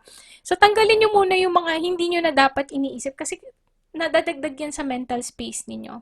Tapos, next na gagawin po ninyo is bilugan nyo kung ano yung mga to-do mo. For example, may to-do ka sa sa school. Eto, dito to sa project na to. O lagay mo siya under nitong project na to. Yan. Lahat ng to-do mo. Tapos, the rest, scrap na. Kung makikita mo, makakatulong siya makapag-isip tayo ng maayos. Kasi minsan ang dami nating iniisip no? Ano ba iuunahin ko? In this way, at least makikita mo yung landscape ng brain mo. Ay, ganun ka pala, Ivy, ha? Yan pala yung lagi mong iniisip. Ang dami mong concern sa buhay. Oh, so yan po yung natin. Yun po yung activity natin. Last activity natin. And eto na. Have a self-care checklist. No? Alam niyo nung panahon ko, lang mga ganyang self-care checklist. No? Aral lang, puyat lang, ganyan. Grades lang, pero ngayon may pa self-care checklist na tayo. No? Kasi mas nagiging aware na tayo ngayon sa importance na i-support natin yung mental wellness po natin. So, ito yung mga example. So, Ivy, I'm feeling under the weather ngayon. Parang feeling ko, hindi ako okay. So, maybe you can do things like this. Na, example, move your body. O yan, palagay nyo makakatulong ba to sa mental wellness nyo? Connect with or check in on a friend or family member. Practice mindfulness, be present, and breathe. Get outside and see the sun. Create or appreciate beauty. Find a good or a reason to be grateful. Wash your face, di ba? Baka mamaya wash your face lang pala, makatulong na sa'yo. Yun yung first step mo para maging okay yung brain natin. Ano pa? Have I eaten regular meals? Kumakain ka ba on time? Have I showered? Baka mamaya, 2 weeks ka nang hindi naliligo. So type 1 sa ating chat box kung nakaligo na po. Have I been comparing my real life to other people's highlight reel? Baka mamaya sa kaka-social media natin, parang, ay, I'm lacking this. Hindi ako kasing ganda ni ganito. Focus on your growth. Alright? So, alisin po muna natin yung mga ganong klase ng distractions. We can be inspired by them, but let's avoid parang looking down on ourselves. Kasi there are greater things na meron tayo na baka hindi natin na-appreciate. Alright? Am I getting enough sleep? Baka kulang ka lang pala sa tulog, puyat ka lang pala. Have I spent time outside in fresh air? So, ang sarap niyan sa Bicol, di ba? Kasi province talaga. Maraming lalakaran, maraming pwedeng green na tingnan, di ba? Di ko alam kung nakikita nyo dyan yung Mount Mayon. So, appreciate the beauty that is around you. Hinga ka naman. Wag lang sa social media lagi. Wag lang sa cellphone lagi. Wag lang sa computer. Have I connected with someone I love? Ay, diba? Or, hindi naman kailangan na, yung partner, diba? Maybe family members, pinsan, tito, tita na malayo. Have I moved my body today? Nakapag-exercise ka na ba? So, yan yung mga example. So, guys, I'm not saying na gumawa kayo nitong list na to, tapos i-pressure mo yung sarili mo na, naku, kailangan pala, gawin ko to everyday, diba? So, source pa siya ng anxiety, may source pa siya ng concern mo. Hindi naman. What you can do is have a checklist like this. Pwede mo ilagay somewhere na makikita mo I don't have this kasi siguro ingrained na siya sa activities ko everyday. Pero ngayon na bago ka pa lang sa ganitong klase ng lifestyle, no, ng mindset, maybe you can put up a reminder, kapag napapaisip ako na hindi maganda, ito yung mga pwede kong gawin. So, hindi mo pwedeng gawin, kailangan gawin lahat to, pili ka lang. Alright? So, yan, di ba? Finding a relaxing hobby. Kung may time ka pa, no, after school. Keep talking. So, may mga friends ka, best friend. Eat well. Stay hydrated. Sleep well. And so on and so forth. So, those are the things that I think can help you, no, build that grit, no? Kumbaga yung parang adversity quotient sa ating sarili. But I want to ask you and get your commitment. Icha-challenge na rin kita. Bakit mo gusto to? So, hindi naman tayo nag-train lang dito or nagbigay lang ng webinar just for the sake, no? Kasi gusto ko lang i-submit sa school nyo or gusto ko lang mag-contribute. Actually, it's not for my good lang. It is also for you. Why do you want to do this? Para saan? And kapag katuloy-tuloy mo tong ginagawa, what do you think will happen to you 5 years from now? So, yun, final reminder ko sa inyo, kung meron kayong mga bagong gustong gawin sa buhay ninyo, and then set up some reminders. Ito pala yung gusto ko talagang gawin sa buhay ko. Alright? So, for example, sa akin, this is not a picture of my son, pero parang hawig niya lang, no? So, alam nyo ba, yung kinuwento ko sa inyo kanina na hindi ko napaliguan yung anak ko ng 2.5 years. Almost 3 years, hindi ko siya napaliguan. Pero sobrang inspired ako to take care of him. You know what? Yung 5 minutes, yung 10 minutes, yung 15 minutes, 20, 30, na ilang buwan ko siyang ginagawa para lang makabalik ako kung nasaan ako ngayon, mabalik ko yung vitality ko. Actually, mas matimbang yung inspiration na to kumpara dun sa effort na binigay ko. So, para kanino mo gagawin lahat to? Para saan mo gagawin lahat ng to? So, check with yourself. Alright? Check within yourself, why will I do this? So, now, eto na siya. 6 years old na siya. Napaliguan ko na rin siya. I'm currently homeschooling him. I do webinars like this for students like you. And that's why, kung ano man yung natutunan nyo dito, wala ring mangyayari kung hindi natin siya i-apply and pay it forward sa mga taong mahal ninyo sa buhay. With that, thank you so much sa inyong time, sa invitation, Bicol University College of Education. Maraming salamat. So, shameless plugging na rin. Wala naman ako kinikita dito, pero gusto lang namin mag-share sa inyo that my husband and I, we have a podcast, Mga Kwento sa Kwarto ni Kiko. It's available sa Spotify, and you may also see our recording sa YouTube channel namin. And ito po ang aking channel, bit.ly 𝗖𝗿𝗶𝘀𝗀. Tapos, available din po ako sa Instagram. If you have questions, send nyo lang ako ng message. You may also tag me sa stories ninyo. Yes, yan. At @YCSepe. Alright? So, final reminder, type mo naman sa ating comment section, lalo na kung okay na okay lang, what is your why? Para saan ba at aalagaan natin ang ating mental wellness? Alright? Thank you so much, everyone. God bless. Maraming salamat po sa inyong lahat. Thank you so much, Miss Ivy. That was a very inspiring story and a very interactive talk indeed. Alright, we will now have a 30-minute question and answer session. We have collected these questions from the students through the Google Form registration link that they had filled up. These questions will be answered by our resource speaker, Miss Ivy, together with her husband, Mr. Don Sepe, who is also a life coach.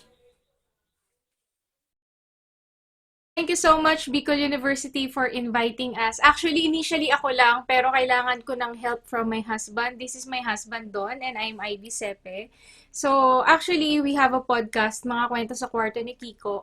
So, we plan to answer 15 questions today, pero there will be questions na sasagutin na namin sa aming podcast. Yeah, may continuation.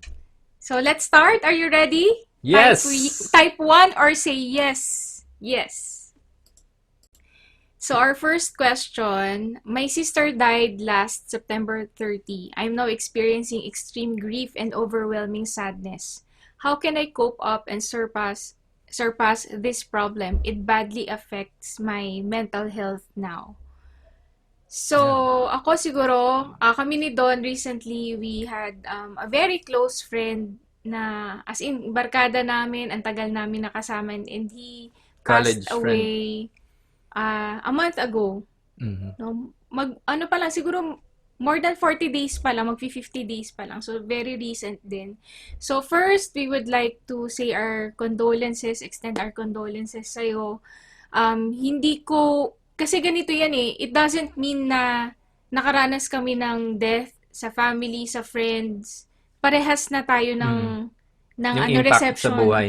Oo, yung Yeah. impact sa buhay natin. So for sure, magkakaiba tayo ng nararanasan. Yung iba rin na nanonood nitong video na to, most likely, kung may pagdaanan ka na katulad ng doon sa question na meron tayo today, at ngayon, most likely, magkakaiba tayo ng perception. Pero, how did we cope doon sa death nung friend natin, na super close friend natin?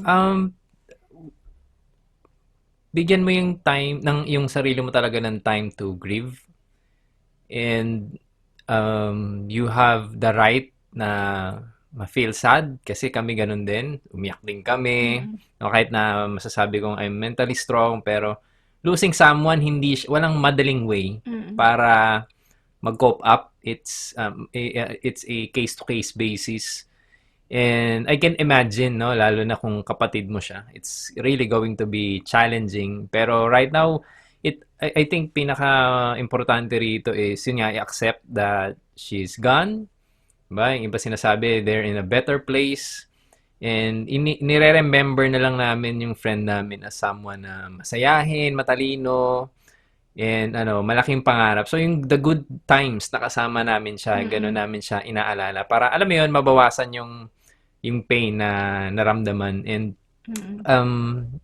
sobrang magiging importante rin dito yung support system, lalo na sa family.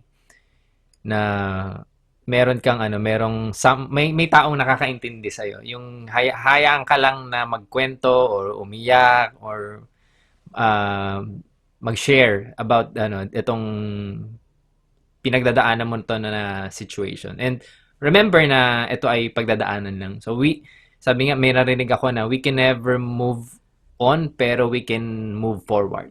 No, lagi silang mamimiss, no, pero of course our life goes on. Yes, and gusto ko idagdag na during the time na yun nga yung nangyari sa friend namin, we witnessed kung paano siya nawala, no? Although via cellphone lang. Pero, alam mo yun, wala kaming tulog, ilang linggo kami na hindi, alam mo yun, parang wala ka sa wisyo, wala ka sa, sabihin natin, yung sinabi mo kanina na parang it's badly affecting your mental wellness or your mental health. Ganon din yung nangyari sa amin. So, eto, hayaan mo na mangyari yan sa'yo kasi it's the grieving part, no?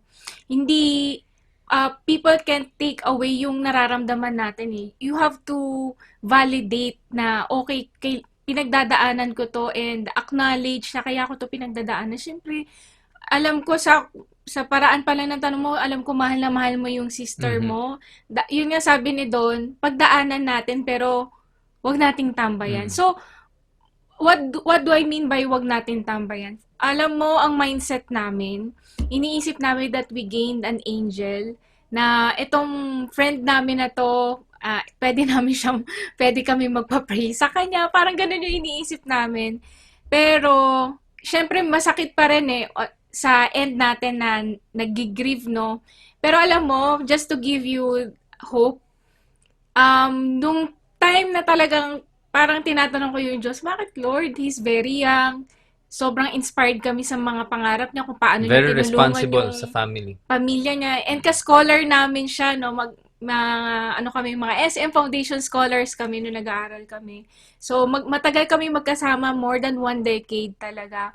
Pero alam mo, yung napanaginipan ko, ito yung naalala ko na-realize ko sa panaginip ko. Ito yung pinarating niya sa akin, na remember me for who I was no nabubuhay ako. yung nakita ko na picture niya na nagsasalita siya sa stage, na masaya siya, na nangangarap siya. So, yun yung siguro na mai-impart namin sa'yo. If you can, write your thoughts, yung lahat ng nai-imagine mo, lahat ng gusto mong sabihin sa kanya, lahat ng naiisip mo, isulat mo. And kami rin ang ginawa din namin, no? Together with our other friends, naghanap kami ng, alam mo, kakalibangan during those times, di ba? So, para makadagdag dun sa endorphins natin. So, again, our condolences, and we are praying for you to move on with your life. Second question, even the strongest people nowadays are being affected because of this situation. What do you think are the possible reasons that makes some of us weak? Yeah. Merong tinatawag na adversity quotient. And some of us, lalo na yung the young ones, hindi pa masyadong na-exercise ang adversity quotient. Kasi paano ba tumataas ang adversity quotient? It's through going through challenges. And sabi nga, 'di ba, parang yung generations are getting softer and softer na it's siguro hindi ko rin masisi, no, kasi I think yung older generation are getting more protective, and we Saka have yung pinagdaanan din nila, like mga wars, di ba? yung mga lolo't lola natin, 'di ba? So yung walang matindi. makain. Yeah, so they went through tough times talaga, kaya yung adversity quotient nila mataas. Kaya may moments, 'di ba, na parang hindi magkaintindihan na yung problema for you, parang hindi pa yung problema sa kanila. Kasi parang it's a daily grind for them. And the best way para tumaas ang adversity quotient, it's like going sa workout, 'di ba? Muscle 'yan eh, na kailangan mong palakasin, and if you don't use that muscle, manghihina siya. Or kahit na malakas na siya, if hindi mo na sinasubject yung sarili mo into challenges, hindi ko na sinasabi na dapat laging mahirap ang buhay. Pero look for something that will challenge your mind, like a project, work, or kung ano mang School nila mismo. school, 'di ba? It's a challenge na eto guys, we were students before. And malinaw kasi sa amin nung time na yon yung responsibility namin, lalo na kami mga panganay kami ni Ivy, na kailangan namin siyang pagdaanan. And we have to do it, to do our best, kasi may mga kapatid kaming nakatingin sa amin. So that is one of our motivation na maging good example and mabigyan ng magandang future yung aming pamilya, no? Hindi lang yung aming naging future na family, kundi pati yung namin, yung mga kapatid, matulungan sila makapag-aral din, and lilipas din yan, no? Yung hindi ka weak. I'm telling you na kulang lang sa experience. Yes, totoo. Sa mga nanonood ngayon, especially mga college students kayo, comparing yourself with like a 70-year-old na ang dami ng pinagdaanan, gera, mga pandemic din siguro, mga crisis sa economy. Ano pa lang talaga, kumbaga nandun pa lang kayo sa stage na inaalam nyo pa lang yung buhay. Yung mundo. Pero alam nyo, advantage nyo nga ito. Bakit? Kasi yung iba nga na mas naunang nakapag-aral sa inyo, they only found out about life nung pagka-graduate nila ng school. Kayo during your school, actually, ngayon nabibuild na yung yung adversity quotient ninyo eh. So, eto nga you are a survivor, no? Imaginein mo, you survived this pandemic, ito na yung makukwento mo doon sa mga next generation, and somehow yung pinagdaanan natin ngayon, or pinagdadaanan natin ngayon, it is also similar with how our grandparents went through this kinds of battles, di ba? Battle na kailangang ilaban. Oo. So, yun nga, hindi ka weak, it's just that, baka napaaga lang, no? Pero, eto, babalik din tayo dun sa talk na binigay ko. Hindi ko alam kung mapapanood nyo ba to after or before. Pero yung talk na binigay ko, yun yung magiging foundation ninyo, yung habits. Kasi if we have good habits, good mental habits, tapos susupport natin ng nutrition, and susupport natin ng support, ay grabe, mas lalakas tayo internally. So, nagpa-practice ka pa lang talaga ngayon. Yes? Next question, how can I save my mental health if what we call home is where I feel unheard, especially during this time? So, So I'm assuming yung mga kasama sa bahay ay hindi siya nabibigyan ng attention. Mm-mm. So it's tough kung ganyan yung situation kasi the people na ina-expect mo na magsusupport or makikinig sa'yo are the people na nire-reject ka. No? Pero if you have tried your best to communicate yung gusto mo, or yung needs mo, and they didn't respond kung ano yung gusto mo favorably sa gusto mo, then it's time for you to look for people na makaka-help sa'yo. So it can be your teachers, it can be a mentor, it can be people din na may gustong marating sa buhay.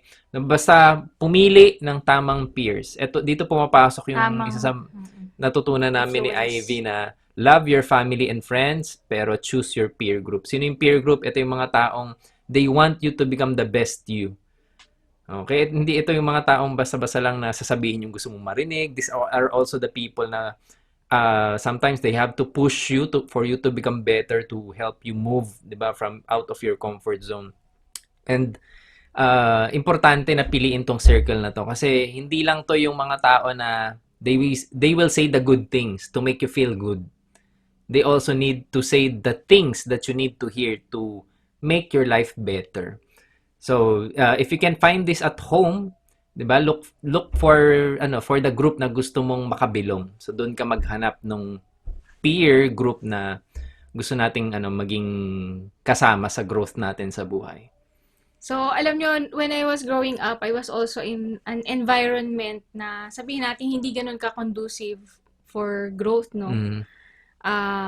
Broken family, magulo yung pamilya. Pero alam nyo kung ano yung ginawa ko? What helped me was the intention. Number one, intention na mapaayos yung buhay. Yung intention na matapos yung pag-aaral ng maayos. And yung sinabi ni Don kanina na importante yung mga taong nakapaligid sa atin. Kasi kung naalala nyo yung osmosis, di ba sa science, kung ano yung lagi nating kasama, yun yung nagiging tayo, yung values nila, yung results na meron sila sa buhay, most likely, yun yung nakukuha din natin. So, be mindful whenever you are choosing your peers, no? Make sure to choose your peers who would also want to advance the same way na may gusto ka ring ma-achieve sa buhay mo. Yeah. So, yun lang. Good luck. We hope that you find the best peers for you. Next question. What are some effective strategies or tips to cope up with the effects of COVID-19 pandemic on our mental health? So, meron akong naka-prepare dyan na sagot. Strategy is 5 P's. So, ano yung 5 P's na to? Number 1 is prayer. Number 2 is priming. Number 3, productive work. Number 4, physical movement. Number 5, pause for creative break. So, prayer, of course, we need to connect with our Creator, with God. So, it's the first thing we need to do in the morning. No? Connect and communicate. Ayan. Next is priming. Ano naman tong priming? After ko mag-pray, I think for 3 things that I am grateful for. No? Kahit gaano ka busy magiging araw or you feel good or not really good, 'di ba? Prime yourself na i-condition yung mind natin to look for the 3 good things sa buhay natin pagkagising pa lang. So, priming is more of yung first habits mo. Pagkamulat ng mata mo kasi very crucial yun. Lalo na kung gusto natin na magkaroon ng magandang mental state so, kailangan every day. mong i-prepare yung mind mo sa magiging battle mo for the day. So, after mong i-recall yung 3 things na grateful ka, it can be a memory from long ago, it can be from 1 month or kahapon, o kung ano man yung 3 things. Next, after nung 3 grateful ka, is the 3 things na excited ka. Ano naman yung nagpapa-excite sa'yo sa future? It can be a future ng in a year. Graduate. No, graduation or first work. Makapagpasa ng thesis. Thesis, may pasa yung thesis. 'Di ba? Umakyat sa stage as bagong graduate or hindi natin alam, maybe 20 years from now yung bahay na gusto mo or yung pangarap mo, travel for your family, nagawa mo na siya. So ano naman yung 3 bagay na excited ka. Next, productive work. So of course, as student, productive work is yung school natin, di ba? Project, exams, makapag-aral, makapag-review. So, yan yung assignment natin. Yan yung season natin na kailangan nang tanggapin No, it can be challenging, pero ito yung responsibility na binigay ni Lord sa atin right now. It's not by accident, no? Ito yung will niyang pagdaanan natin ngayon. So tanggapin natin Tama. siya. It's a privilege na makapag-aral. No, it's a Totoo. privilege na we have an opportunity na makapag-school, lalo na sa Bicol University, one of the best schools, Grabe, di ang dami ba? nating friends na nakagraduate dyan. Yeah, Gagaling ng mahuhusay. mga taga Bicol University. Correct. So, next, physical movement. So, hindi pwedeng mind lang, hindi pwedeng nino-nourish lang natin is yung ating bibig, no? Kailangan din nating mag-move kasi it creates endorphins ba yun tawag doon? Yung Yes. Yung magandang mga hormones. happy Oh, happy hormones. hormones to. Hindi lang yun pang hindi lang yun pang pa-happy. It also yung pag-exercise kasi, 'di ba? Moving, it also conditions our brain, 'di ba? Na pagdaanan yung mga challenges or gawin siya yung tipong lumabas ka lang ng bahay para maglakad-lakad, no? Na dati challenge sa'yo, pero nagawa mo lang, ibig sabihin may na-conquer ka for that day. May na-conquer ka sa sarili mo. And pause for creative break. So, iba-iba tayo. Yung iba sa inyo may sa arts, yung iba music, yung Mga iba, new hobbies na pwede niyong oo, yung mga gawin. creative hobbies na Oo. gusto nyo mag-bake or Or magluto. poetry. Poetry, 'di ba yung something out of something Poetry. out of Oo. the common na ginagawa mo, something out of the routine. Kasi when you are creative, diyan ka nagiging mas yung state mo nagiging mas powerful ka. 'Di ba? Tama. More ideas will flow. Yun. So, yung sa akin, balikan nyo lang kung ano yung tinrain ko sa inyo kanina. But, remember that what we focus on grows. Kung ano yung lagi nating iniisip, yun yung lumalaki na lumalaki. So, gawin natin kung ano yung mga tips na binigay sa inyo ni Don kanina, di mo namamalayan yung lumalaki yung mga positive thoughts. Alright? All right. Next, what advices can you give to those students who are overcoming depression, anxiety, and stress? Alam mo, I like what you said na overcoming. Meaning, May pinagdadaanan intention na na lalabas. lalagpasan. Oo. Yun kasi yun, yung intention na lalabasan mo siya. By the way, we are not medical doctors, hindi po kami psychologists, we are certified life coaches. Pero ako, I went through depression and anxiety for years. As in, matagal. Alam niyo ng asawa ko kung gaano katagal. Pero sa mga students, syempre, it's a different ball game, no? Syempre, meron kayong mga requirements sa school. Tapos, kung may pinagdadaanan kayo, lalo na kung clinical depression and clinical anxiety, what I can suggest is, of course, go to a doctor, go to your clinic sa school, no? Pero the best talaga is to go to a doctor para sila yung makapag-properly diagnose sa inyo. Kasi mahirap naman na, nakita natin, na-google natin yung mga, yung symptoms, no? Tapos Google. bigyan nyo na ng diagnosis yung sarili ninyo. So, there are ways para malaman ng ating mga doctors or yung mga psychometricians din, sila yung nagme-measure nung sa mental wellness natin. Kung ano ba yung state natin, kung nasaan ba tayo, kung clinical ba siya or nalulungkot lang tayo, kinakabahan, anxiety. So, meron kasi parang daily na na anxiety lang. Siguro pagka magsasubmit tayo ng grades. Yes. So, we will talk about that part. Pero when it comes to depression and anxiety na clinical, please go to your doctors. Pero mamaya magbibigay ako ng konting tips sa inyo. So, kapag kami mga deadlines tayo, no, nag-aaral tayo, by the way, magkaklase kami nung college, Yeah, no? since first year college, hanggang graduate. Hanggang gumraduate kami. So, alam natin yung sa isa't isa. Ano ba yung mga ginagawa natin noon? Na Eto, pagka parang nai-stress tayo, no? ako kunwari, stressful sa akin kasi kapag mag-e-exam, kapag mag-e-end na, yung pagkukuha Mga ng grade. midterms, finals. Oo, midterms. So, ako tinanggap ko na lang na it's part ng hindi naman laging, 'di ba, feel good ang school. And part siya ng increasing yung adversity quotient natin, 'di ba, making you tougher, stronger.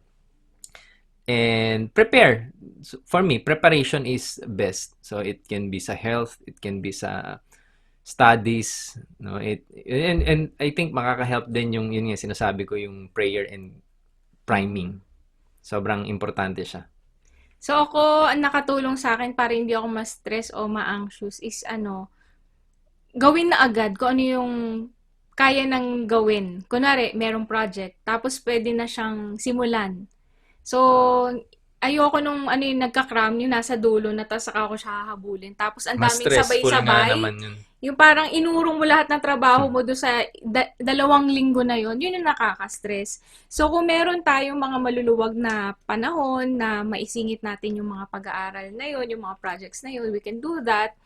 Tapos, ano pa ba yung mga sources ng stress kasi natin ngayon? Yung social media. Nung panahon kasi natin, wala Wala tayong ganong naman. distractions.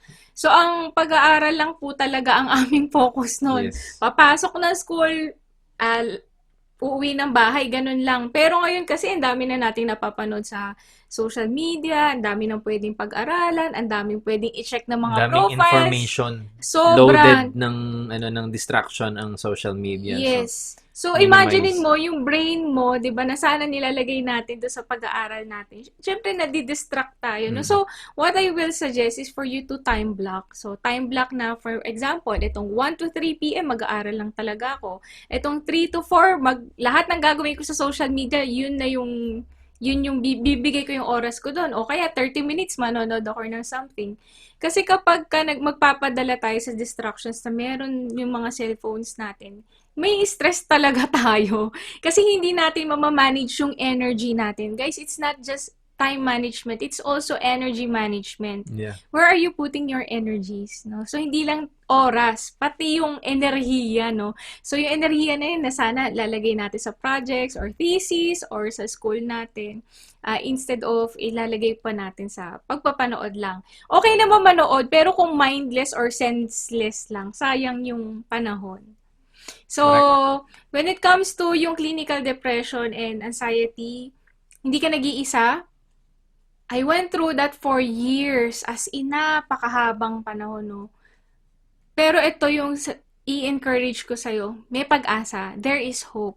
So, first is, yun nga, go to a doctor, pero if you can, work with a doctor that resonates with your values, yung hindi ka parang pinapagalitan, yung alam mo na nagki-care sa'yo. So, I had those, parang deliberate ako sa pagpili ng mga doctors that I was working with that time.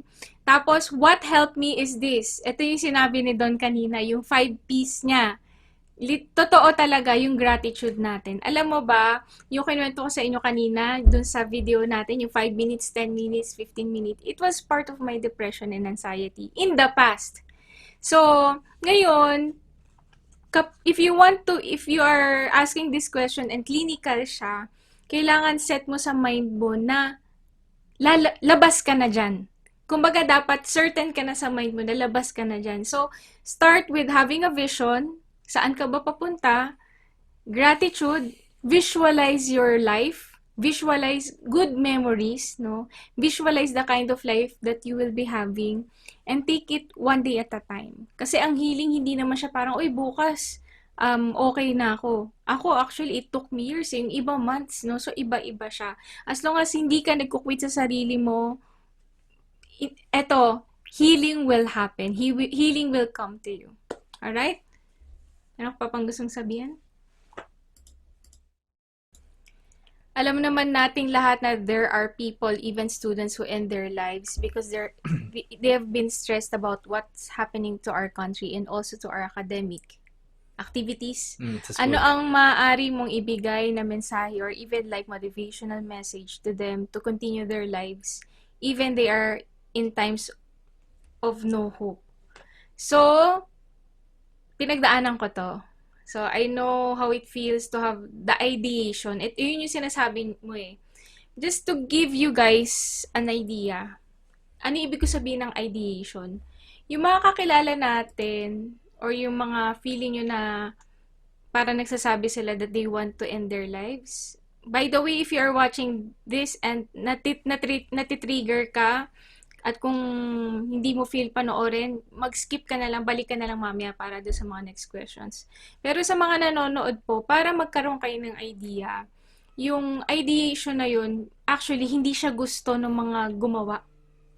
Noon, na parang, I'll end my life kasi gusto ko siya. Hindi eh. It's in the brain, and yung brain kasi natin, meron siyang tinatawag na amygdala. You may research on that. So, yung amygdala na yun, located siya sa limbic system. So, technical to guys ha. And nandito yung fight, flight, or freeze response natin. So, pagka nagkaroon ng trigger, pag may nangyari sa pamilya, kapag may nangyari sa buhay, kapag sobrang na-stress, yung part na yun ng brain natin, pwede siyang mag-fight, pwede makipag-away. Yan yung parang may mga problema sa bahay, tas madalas makipag-away, di ba, nasa gulo. Next is yung flight. Yun yung parang, I'd rather not be here on earth kasi parang hindi ko na kaya. Or freeze, wala na lang gagawin, nasa bahay na lang, hindi na tumutuloy sa pag-aaral, stuck. So, iba-iba guys yung mental health concerns natin. So, actually, when I was in this position in the past, alam nyo, magdamag ako nakikinig ng motivational message.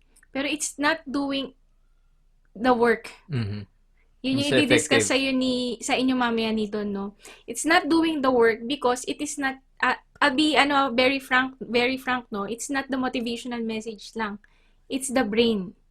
Kaya yung discussion ko po sa inyo, it's how we can work well with our brain with the proper support, nutrition, yung tulog, yung mga sinabi ko sa inyo kanina, yun po talaga ang makakatulong for us to have a working brain na tutulong sa atin mabuhay dito sa mundo na to. Kasi yung brain po natin, ang central processing system, central processing unit ng ating katawan, no? So, kung ano po yung mga consciously at unconsciously na ginagawa natin, it's because of our brain. So, it's in the mind, it's in the brain. The best pa rin po, kung meron kayong mga kakilala, is to encourage them to go to a doctor. Kasi makakatulong po talaga sila sa inyo. Alright? Ikaw, Don. Yes, about motivation, it's good. At certain point, nakaka-help siya. Pero, merong hangganan kasi ang motivation na parang mauumay ka rin sa motivation. And at times, no, ang pinaka magiging sandalan mo rito is the system that you can design para matulungan kang makalabas dun sa pattern na yun. Kasi may may pattern yan, may trigger, may magti-trigger ng thought na yun na it can be nakita, narinig, naramdaman, naranasan, naaalala mo siya. No, nagki-kick in ulit yung ganong thoughts. So, the best way is isip ka at pag nararamdaman ko na to, or bago pa ako pumunta rito, iwas ko ng trigger. Na kung ano man yung trigger na yon na nagke-create ka. Para kunwari, di ba, pag sinabing work from home or school at home, iba-iba tayo ng tingin. No, ako okay ako sa work from home. Di ba? Pero for some, hindi na siya healthy for them. So, magkakaiba. So, kunwari, yung word na work from home, di ba, pwede mo siyang gawa ng bagong meaning. Pag ito yung narinig mo, ito yung i-recall ko na memory. Ito yung kailangan ko maramdaman. So, it can also be an activity, no? Na pag nararamdaman mo na yan, sige, dito muna ako. Kung mahilig kayo sa music, sige, muna ako, mag-gitara or what. So, kailangan gumawa ng way, no, para gumalaw. Kasi yung physiology natin, di ba, it also affects yung psychology. Kaya kapag down ka, isa sa mga pinaka-effective is kumalaw. Mag-exercise. Exercise. Maglakad. Tumakbo. Diba? Or tumalon-talon ka kung nasaan ka man. Just to pull yourself out of it. It's going to be, it has to be intentional. Tama. It's going to be work para malabanan natin siya. No? Ay, hindi siya labanan para i-replace siya. Para lumabas ka sa pattern. Yes, i-break mo siya. Tama. Kasi we cannot be slaves ng brain natin.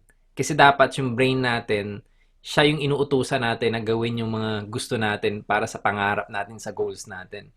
And if we were able to master your brain, malaki yung chance na talagang magiging fulfilled at successful ang buhay natin in the future. Yes. So, master the brain. So, balikan nyo yung training na binigay ko sa inyo, yung full hour training na yun. You may start with those habits one day at a time. Kasi yan yung parang sinasabi ko nga ng scaffolding, yung alam niyo yung bago ka magpintura, magpatayo ng bahay, 'di ba may mga bakal na nilalagay? Mm. Yun muna yung i-build ninyo. Ngayon, lalo na kung merong mga ganitong instances na parang may concern na in terms of yung mga anxiety, depression. So kapag ka okay yung habits natin, kapag ka dumating yung mga triggers na yan, hindi siya papasok sa'yo. Protected ka ng habits mo.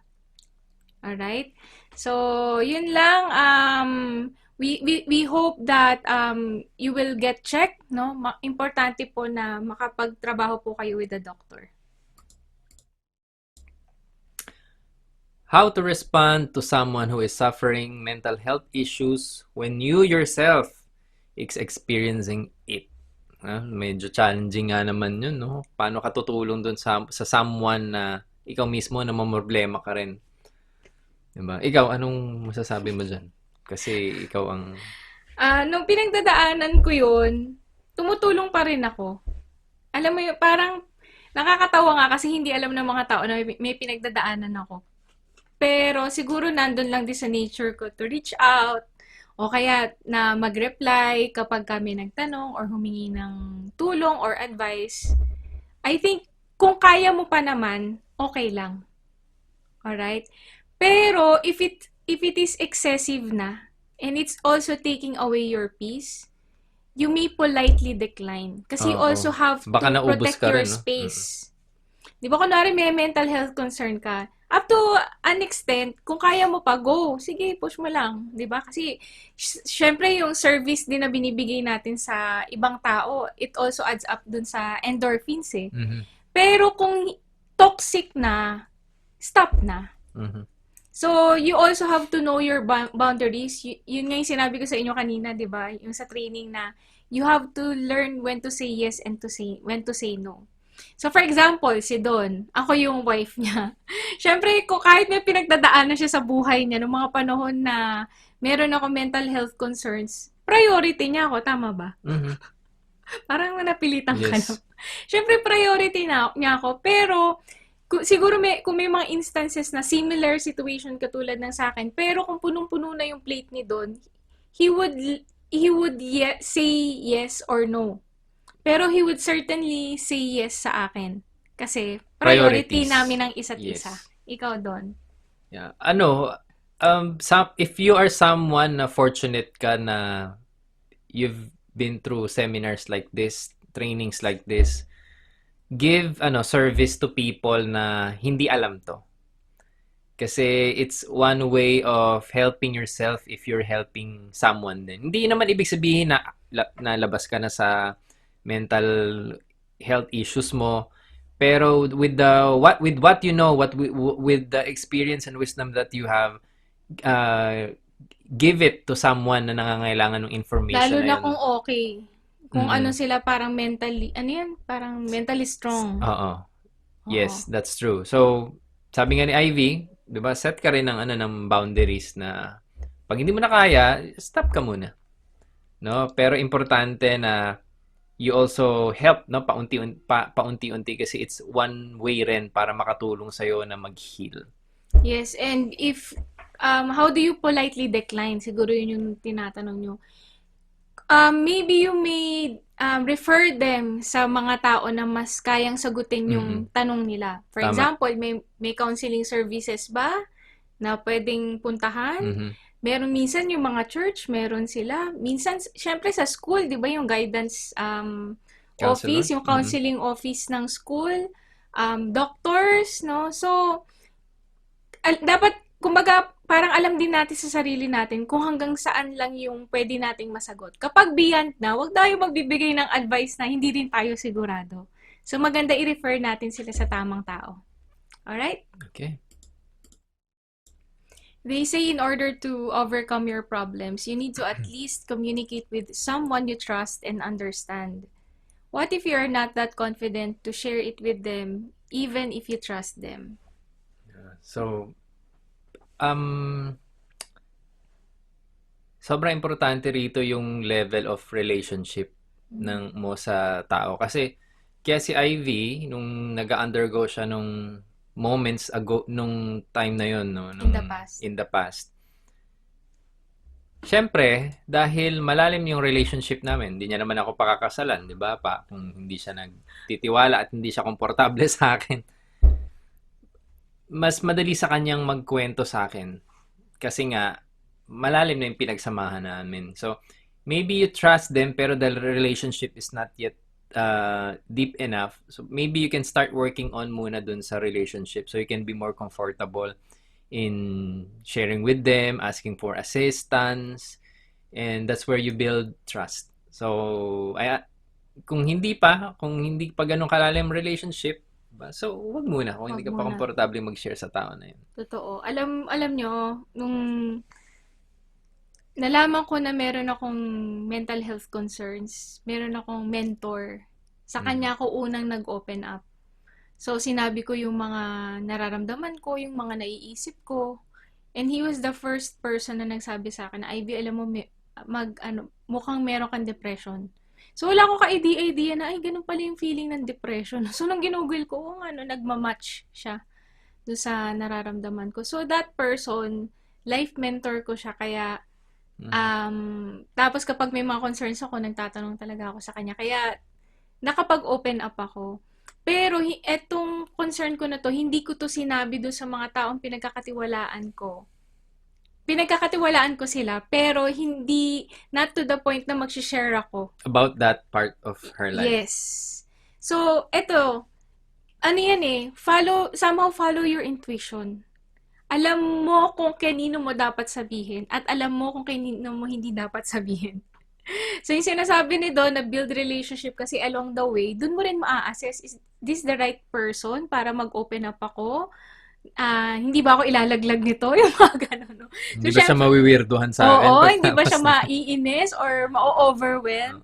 So, kailangan, din natin, kumbaga, test the waters din, titingnan natin kung ano ba yung level ng friendship na meron tayo sa mga taong nakapaligid sa atin or level ng relationship. So, kung feeling mo wala kang mapagsabihan, ako, may mga times na hindi ko masabi agad sa kanya, pinagdarasal ko. So, I pray to God, I open up to God, and nagiging vulnerable ako sa Diyos. Sinusulat ko yung mga iniisip ko. And sometimes answers come. And sometimes answers don't come. So, katulad nga yung nangyari sa mental health ko, it took me years to heal. Pero, kung tumigil lang ako na parang I'm feeling alone, na parang walang tumutulong sa akin, baka wala na. Yeah. So, Pero you know what I want to encourage you? They are never alone. Correct. Meron at merong willing tumulong. It's just that you need to continue seeking.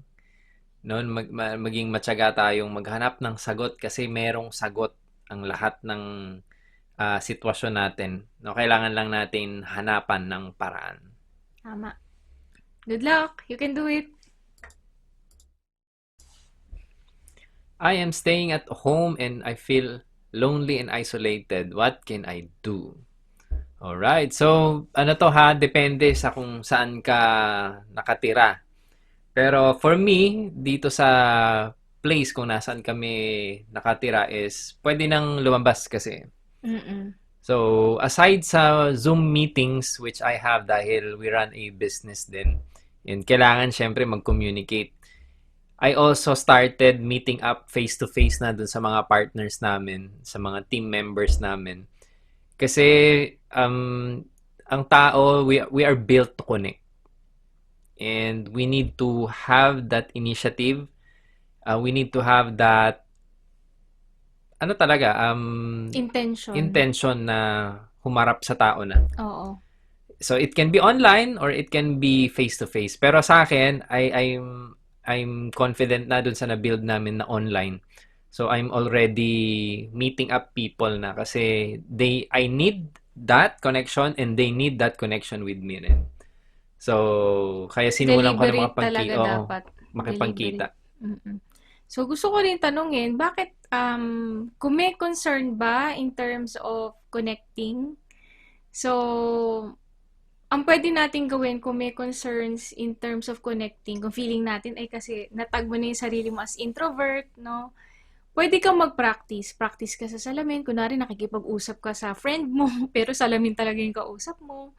Tapos, pwede mo ilista kung ano yung mga bagay na pwede mong sabihin kapag nakipag-meet ka sa friends mo. Hey, ito yung mga bagay na ikukwento ko. O kaya, ang pwede mong gawin is look for friends who are willing to meet up with you online. Yan, i-shortlist mo na sila. Ay, ito, pwede makipag-chikahan lang, di ba? Alam mo, kasi ang friendship nabibuild siya sa mga random na connection, Mhm. no? Kamustahan. Alam mo, baka mamaya ikaw pala yung hinihintay, no, ng mga friends mo to connect with them. So, minsan wag na natin sila hintayin to reach out sa atin. Tayo na rin yung mag-reach out sa kanila. So, yun yung mga bagay na pwede ko recommend sa'yo. Plus, kung pwede mo rin gawin is look for groups na mga hobby groups, no, na interest mo. For example, mahilig ka sa paghahalaman, gusto mo pang mas malumalim yung interest mo sa paghahalaman, di, you may join the groups. Tapos, minsan nakaka-build ng friendship doon. So, ano pa ba yung mga pwede nating gawin yan? If okay din makipag-meet na sa inyo, face-to-face, makipagkulitan lang kayo, be yourself, no? So, hindi mo naman kailangan na pumunta ka ng mga meetups nyo, kailangan maayos lahat, no? Alam nyo yung mga friends natin, mabibuild sila kapag ka naging authentic tayo sa kanila. So, okay lang maging ikaw. Alright? So, huwag mo hayaan na ma-stop ka ng mga filters, ma-stop ka ng mga palagay mo sana perception sa ng mga tao. Be you. Alright? In these trying times, is it okay to feel lost, unmotivated, and sad? I know that we are all carrying different burdens. This one might be lighter to someone, but for me, this is much more heavier than the previous loads that I carried. I want to know, when does feeling not okay valid? Okay, because most of the people I met made me feel like being not okay is not Not okay. okay. Parang yung palabas lang to ah. Ano yun? Ano yun? Nakalimutan It's ko rin okay eh. not to Oo, be hindi pa okay. natin napanood yan. Pero, sa akin, initially, ang feeling of being not okay is okay. So, kasi ang emotions, it's valid. Sa akin lahat ng emotions ng tao ay valid.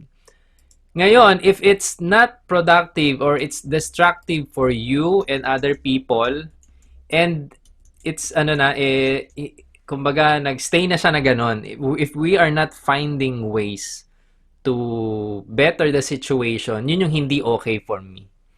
Kasi tandaan na laging may sagot ang lahat ng tanong at may solusyon ang lahat ng problema. So if we are not mentally intentional in searching for the answers, yun yung hindi okay. So okay lang if you feel down, unmotivated, lost, as long as hindi ka nag-give up humanap ng sagot at ng solusyon dun sa ating problema. Okay? Pero if yung unang tanong, no, kung okay lang ba na hindi okay ang feeling, okay lang yun. As long as we make solutions. Alright. So, ako naman, I'll be sharing this photo sa inyo, no? This is what we call the emotional vocabulary. Kasi, minsan, may range of emotions lang na kailangan alam natin kung nasaan tayo. For example, 'di ba? Ang alam natin, I'm not okay. Bakit hindi ka okay? So, alin dito 'yon? Angry ka ba?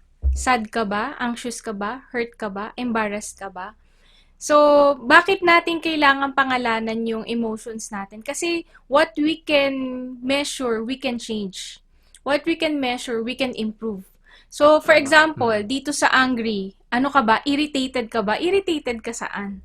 So, kumbaga, papangalanan natin yung emotions natin, tapos titingnan natin saan ba tayo nanggagaling.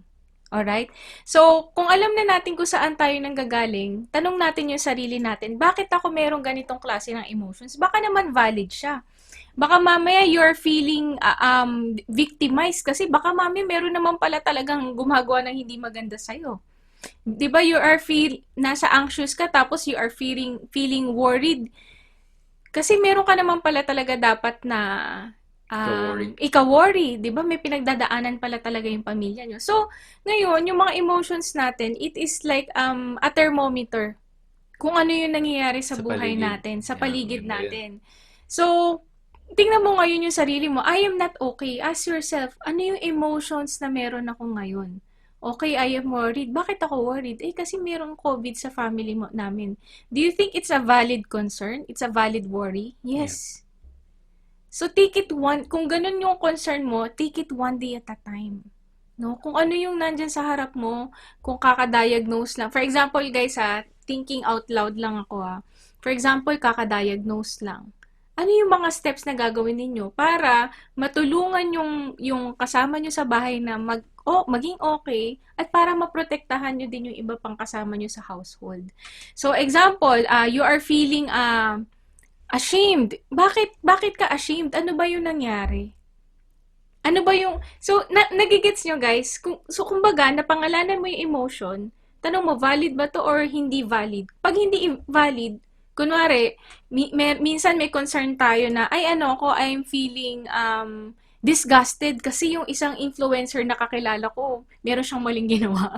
So, tanong mo yung sarili mo, yung mental space na yun ba para sa influencer na yun? Worth it ba siya na maging disgusted ka? Remember yung energy management natin. So, titingnan mo rin, kung valid, yun yung pagtuunan mo ng pansin. Kapag valid siya, tanongin mo, what can I do? Ano yung pwede kong magawa para maayos to? So, kung wala kang magagawa, ano yung tinuturo nito sa akin? Ano ba yung, bakit ba meron akong ganitong emotion? Ano ba yung pwede kong matutunan dito? For example, sabihin na lang natin may heartbreak. Kunwari. Tapos, na talaga, hindi na talaga siya maaayos. Diba? Alam ka naman pilitin natin, diba? Hindi, ayusin natin, diba? Kung hindi na talaga maaayos. And then, doon na papasok yung grieving or yung parang pagdadaanan mo yung stages ng emotions, acceptance, diba? So, kaya walang sagot na iisa lang para po dito sa tanong na to. We'll start with identifying your emotion. What can you do about it? What can you get rid of? Tama. Ano yung hindi ko nabibigyan ng panahon? Ano yung dapat mong hindi na bigyan ng pansin? It's as Oo. important as identifying your priorities. That's why it is okay not to be okay. Pero it is not okay not to be okay kung wala tayong ginagawang step para makalabas tayo doon. Tama. It's not okay not to be okay kung tatambayan natin tong concern na to at talagang ilulubog pa natin lalo yung sarili natin. It's not okay. It's okay not to be okay as long as we are moving forward, gumagawa tayo ng paraan para makalabas tayo doon. Yes. We hope we answered your question. How would I know if I'm unwell? Siguro, when it comes to mental health concerns to, no? How to determine if someone is experiencing mental health problems? What are the symptoms or signs? So again, guys, ladies and gentlemen, hindi po kami doktor, life coaches po kami. Pero, we got this parang guide. Kung makikita ninyo, baka mamaya, masyado tayo nag-a-advance, no? Akala natin may depression and anxiety. Na yung pala stress lang pala, yung friend natin. O kaya ikaw na-stress ka lang pala. So, ano ba yung difference between stress and anxiety? So, ang pinakamalaking difference yan is yung kung gaano nagtatagal. So, yung pag-stress ka, usually maiksi lang siya. Yung pag naitulog mo, kinabukasan, wala na. Oo. Yung pag kinain mo lang ng ice cream, okay na. Yung nakita mo lang si crush, okay ka na. Oo, di ba? Nanonood ka lang Korean novela, okay na. Yung anxiety, it's more of the psychological state to na nagtatagal. Like, it can be months, it can be years for some. And, syempre, iba-iba ng, iba-iba ng atake kung paano mo i-deal with yan. No, mas alam ni Ivy yan. So, ito, for example, yung stress, mabilis lang siya. Kung na-stress ka dahil may kailangan i-submit sa school. Pero pagka anxiety, yung hindi mo na maintindihan yung sarili mo, tas parang ilang araw na siya, na sunod-sunod na... Tas hindi mo maintindihan kung bakit ganun yung nararamdaman mo. Oo, hindi mo naman dapat i-worry, pero nag-worry ka. So, yun, could be a sign of anxiety. Pero it's still best to consult your physician para po sila po yung makapag-diagnose kasi may test po sila para dito. Tapos, meron din between anxiety and depression. So, may anxiety, may general anxiety, may depression and anxiety. So, ito yung mga possible na symptoms, no? Pero kung ito yung sa atin, kung tayo yung titingin sa end natin, ito po yung listahan. Pero minsan, yung mga friends natin, yung relatives natin, walang ganong signs. Mhm. Pero ano yung pinaka-telling? Yun nga, yung sinabi mo kanina, yung behavior change. Behavior change. So, Yung- pag may biglang nagbago sa aura ng tao, no? Oo. Yung kung para siya makitungo, yan, isa yan sa mga pinaka-telling sign that they are undergoing psychological challenges. And they may need help. Yes. So, pwedeng tanongin nyo na, okay ka lang ba? Kumusta ka ba? Kailangan mo ba ng tulong? Kung hindi nyo kaya silang tulungan, refer nyo po sila. So, ano pa ba yung mga telling signs? Minsan yung weight loss or weight gain Mhm. ng biglaan o kaya parang biglang hindi na sumasama sa mga gatherings. Pero dati, unang-una lagi sa listahan, no? Pag Oo. may gathering. O kaya kasama nyo sila pero parang wala yung loob nila dun sa sa gathering ninyo. Pero baka mamaya isang beses lang tapos baka may pinagdadaanan lang talaga, no? So, nyo rin, Subaybayan. titingnan nyo rin kunwari sa next meetings, ano bang nangyayari sa kanya. Pero alam nyo, gusto ko tong tanong na to kasi dati walang ganyang tanong. Nakakatuwa yung generation nyo kasi aware na kayo. Tapos, nakakatuwa kasi gusto nyong tulungan yung isa't isa, no? Parang wala tayong ganitong masyadong mindset dati, no? Kasi kami dati, kapag may problema, ay hindi, wala lang yan. Lalagpas din yan. Pero ngayon kasi, it's prevalent, no? Ang daming may mga pinagdadaanan. Kaya, kudos po sa inyo, especially sa department ninyo for holding events like this para mas maging aware kayo paano tutulungan yung bawat isa. So, yun, let's move on to our next question. How to balance pressure from academic-related activities, adulting life, parents and teachers' expectations, and social relationships. Dami, no? Daming kailangang gawin, pero Totoo daming tong ganap. tanong na to. Pero dito papasok, of course, is yung priority mo sa buhay. And if hindi mo pa alam yung priority mo, alamin mo, ano ba yung gusto mong marating sa buhay? Ano ba yung goals mo sa buhay? So, doon ka maglagay ng priorities na nakadepende, nakatali siya doon sa goals mo, doon sa dreams mo. And doon mo pa-prioritize yung activities. Diba, kunwari, nagsabay yung activity sa friends at saka sa school.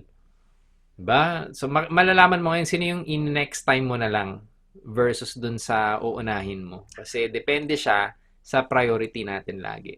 So, para mas maging madali ang buhay, mas maging simple siya, diba, alamin po natin kung ano yung priority namin. Kaya nung time namin, nung nag-aral po kami, no question, talaga yun, studies. Yun talaga yung kumakain ng maraming oras from us.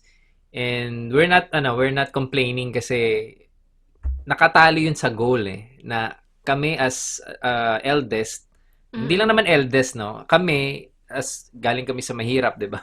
Gusto namin tumulong sa family. So, alam namin na yung education namin, kailangan namin i-prioritize kasi yun yung magbibigay sa amin ng magandang opportunity sa work. Kaya alam namin na may mga bagay kaming ino-know, di ba? Yung mga gala ng mga magkakaibigan. So, maraming times doon na hindi ako nakakasama talaga. Pero, it's because I know the priority. Kasi anytime naman, pwede ko naman balikan yung mga na-miss ko nun. Pero sa ngayon, ito yung activities na inline dun sa goal ko, ito yung ifo-focus ko. So, nakaka-relate kami dito kasi nung nag-aaral kami, paano ba to? Ang dami natin mga ganap din nung nag-aaral tayo Sa student leadership. council, siya sa organization ng computer engineering, ako naman sa student council. Tapos, syempre may grades kami na kailangang i-submit as scholars, may kailangan kami i-maintain. Tapos, syempre, may mga expectations ka ng parents, teachers, friends, no? Pero, you will learn how to say yes and when to say no if you've defined yung boundaries mo. For example, sa pag-aaral namin, syempre yun talaga yung priority natin. You have to give up something big for something bigger. yun yung lagi nyong iisipin. Ano ba yung big na chunk ng buhay ninyo na Tama. gusto nyong pagtuunan ng pansin? Naaalala nyo yung training ko sa inyo, yung sa Circle of Life, actually connected to dito eh. So, pwede nyong baguhin yung mga categories doon. Tapos, pwede nyo nga bawasan eh, no? And then you will identify, ay, ito lang pala talaga yung Tama. priority ko. So, yung energy ko, dito ko ilalagay sa mga Yeah. priorities na to. Tama. So, that's why we also chose peers and friends who are also going towards the direction that we want. Meaning, yung mga friends din namin, mga student leaders din noong time Mga na yun. scholars Mga din yun. scholars din. So, alam nila na bawal din ang distraction. So, walang humihila sa amin na, tara, ano tayo, cutting class tayo, no? Mala. So, apologies kung may nagka-cut class dito or mga parang may mga gumagano. Choice namin yun. Magkakaiba lang talaga tayo ng priority, guys. Yeah. Hindi namin kayo dinadown or Correct. what. It's just that, kasi meron kami mini-maintain na grade. So, ngayon, yung mga kaibigan namin ng mga scholars din, we understand na kailangan itong oras na to, Yeah. bibigyan natin sa pag-aaral. Kung hindi, wala kaming pambayad sa school. Correct. Kaya nga sabi, di ba, children do what feels good. Adults create a plan and they follow through dun sa plan na yun. Diba? And ang enemy, alam niyo ba kung ano ang enemy ng great? What? Diba? Hindi bad. Diba? Actually, ang enemy ng great is the good. Diba? So, in our life, maraming good na pagpipilian. Pero, we have to always choose the best, the great. Kasi, kailangan mo i-let go yung mga good. Kasi yung lahat ng good na yun, pag samasamahin mo man yun, hindi na matutumbasan yung great na achievement na makukuha mo when you let go of the good things. Kasi, merong mas magandang nakalaan for you. Tama. So, good luck sa pamimili kung saan ilalagay yung oras. This may sound a little bit not related to mental health, okay lang. But it does affect how I view and pursue my everyday life. It is very hard for me to say no for favors such as workloads, ACADS, and other matters. Now my question is, how do we say no for favors? Thank you. Ang ganda ng tanong mo. Ibig sabihin, Busy to, no? busy siya. Daming responsibilities. Mukhang sikat to Mukhang maraming nagtatanong, pa-edit naman, o kaya pagawa naman ng ganito. Alam mo, ganyan din ako. Kunwari nasa meeting, no? Tas feeling ko kaya ko siyang gawin, igagrab ko siya without looking at my schedule, without looking at the projects that I'm currently working on. So, alam mo kung ano yung nangyari, nabe-burn out ako. Parang at the end of the day, ang dami ko nagawa. Masaya ako pero pagod na pagod ako. Yung parang, yung lahat ng kalamnan ko talagang napagod sila lahat, no? And dito lalabas din yung self-care din natin, no? Kailangan alagaan natin yung katawan natin kasi ito yung vessel para makapag-serve tayo sa ibang tao. And I'm sure na itong nagtanong na to, baka student leader, no? Servant leader. Pero alam mo, you cannot give what you don't have. Kung wala kang lakas, paano ka magbibigay ng lakas sa ibang tao? So, importante na alam mo kung ano yung priority mo. It is okay to say no. You know what? When people know that you are saying no, mas i-value nila yung oras mo. Tama. Kasi alam nila na ikaw yung tao na you know your priorities, competent ka, pero alam mo kung kailan mo at kanino mo ibibigay yung oras mo. So, ano pa ba? Sometimes, minsan huwag mo isipin kung iniisip ng ibang tao sa'yo. Kasi alam mo kung bakit? Kasi madalas wala silang iniisip. So tayo, Mag-move forward lang rin sila. Oo, nauuna lang. Maybe magbabago lang yung paningin nila na parang, ay, iba na siya. Pero kasi syempre inaalagaan mo rin yung space mo. Ako, Tama. ako dati, parang people pleaser. Gusto ko lahat masaya para sa akin. Pero ako yung hindi sumasaya at the end of the day. Pero I'm not saying naman to say no naman to everything. So, syempre, say yes doon sa mga palagay mo na makakatulong para mag-grow ka, na alam mo naman na itong tao na to ay kailangan ng tulong, pero wag sa lahat. Tama. Yeah, kasi minsan kaka-yes mo rin sa lahat ng tao, hindi na sila natuto. And isa sa mga natutunan ko rin when I jumped into entrepreneurship nung naaral ko yung mga CEO ng mga companies, sa dami ng ipepresent sa kanilang opportunities, it's a skill finding out ano yung dapat sa hindi. No? Ang goal ng mga CEO is piliin ano yung mga hindi kailangan dito. 'Di ba? Tanggalin na yan.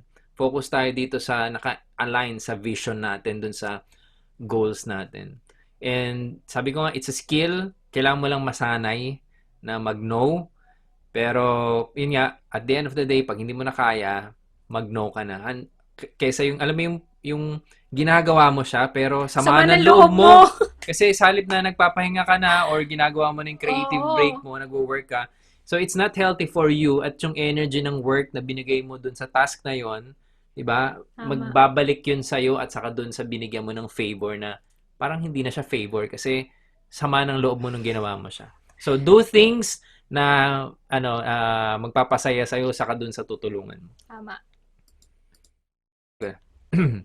What are the best advice to some freshmen that had the doubt to themselves if they will succeed in the future?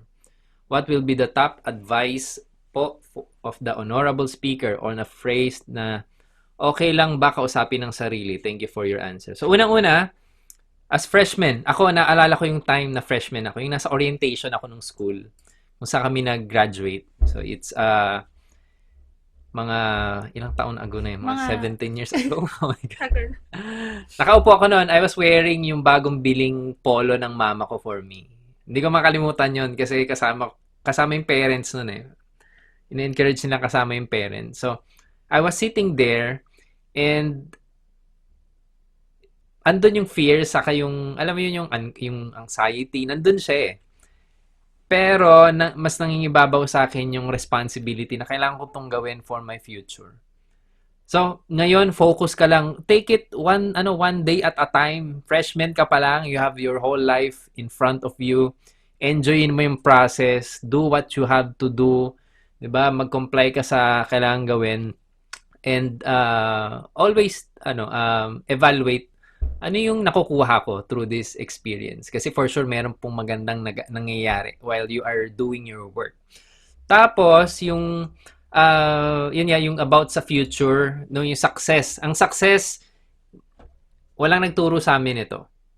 Pero na-figure out ko siya paglabas ko ng school. That success is relative.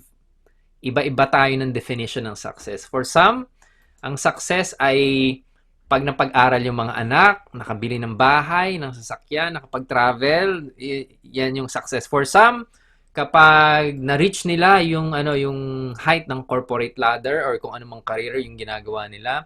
Sa iba, health, no? Sa iba, masayang pamilya. So kanya-kanya po tayo. And maganda, no, habang bata ka pa lang, you form it, sulat mo siya. Ito na yung karugtong na tanong na okay lang ba kausapin ng sarili? Yes. I do that to myself kasi nagsusulat ako. Ayan, yun yung way ko para kausapin yung sarili ko. No, yung sinasabi ko sa sarili ko, sinusulat ko siya. It's journaling. It's very powerful kasi it can help you process yung thoughts mo. And doon mo makikita, ano ba yung prevailing thoughts sa akin? Ano yung madalas kong isipin? Maganda ba o hindi? Kasi babasahin mo yun after eh. Or habang sinusulat mo siya, ma-figure out mo, ito pala yung madalas na laman ng utak ko. And it's really helpful for people na healthy ka man sa psychology mo or hindi. Sulat ka. Ganun mo siya kausapin.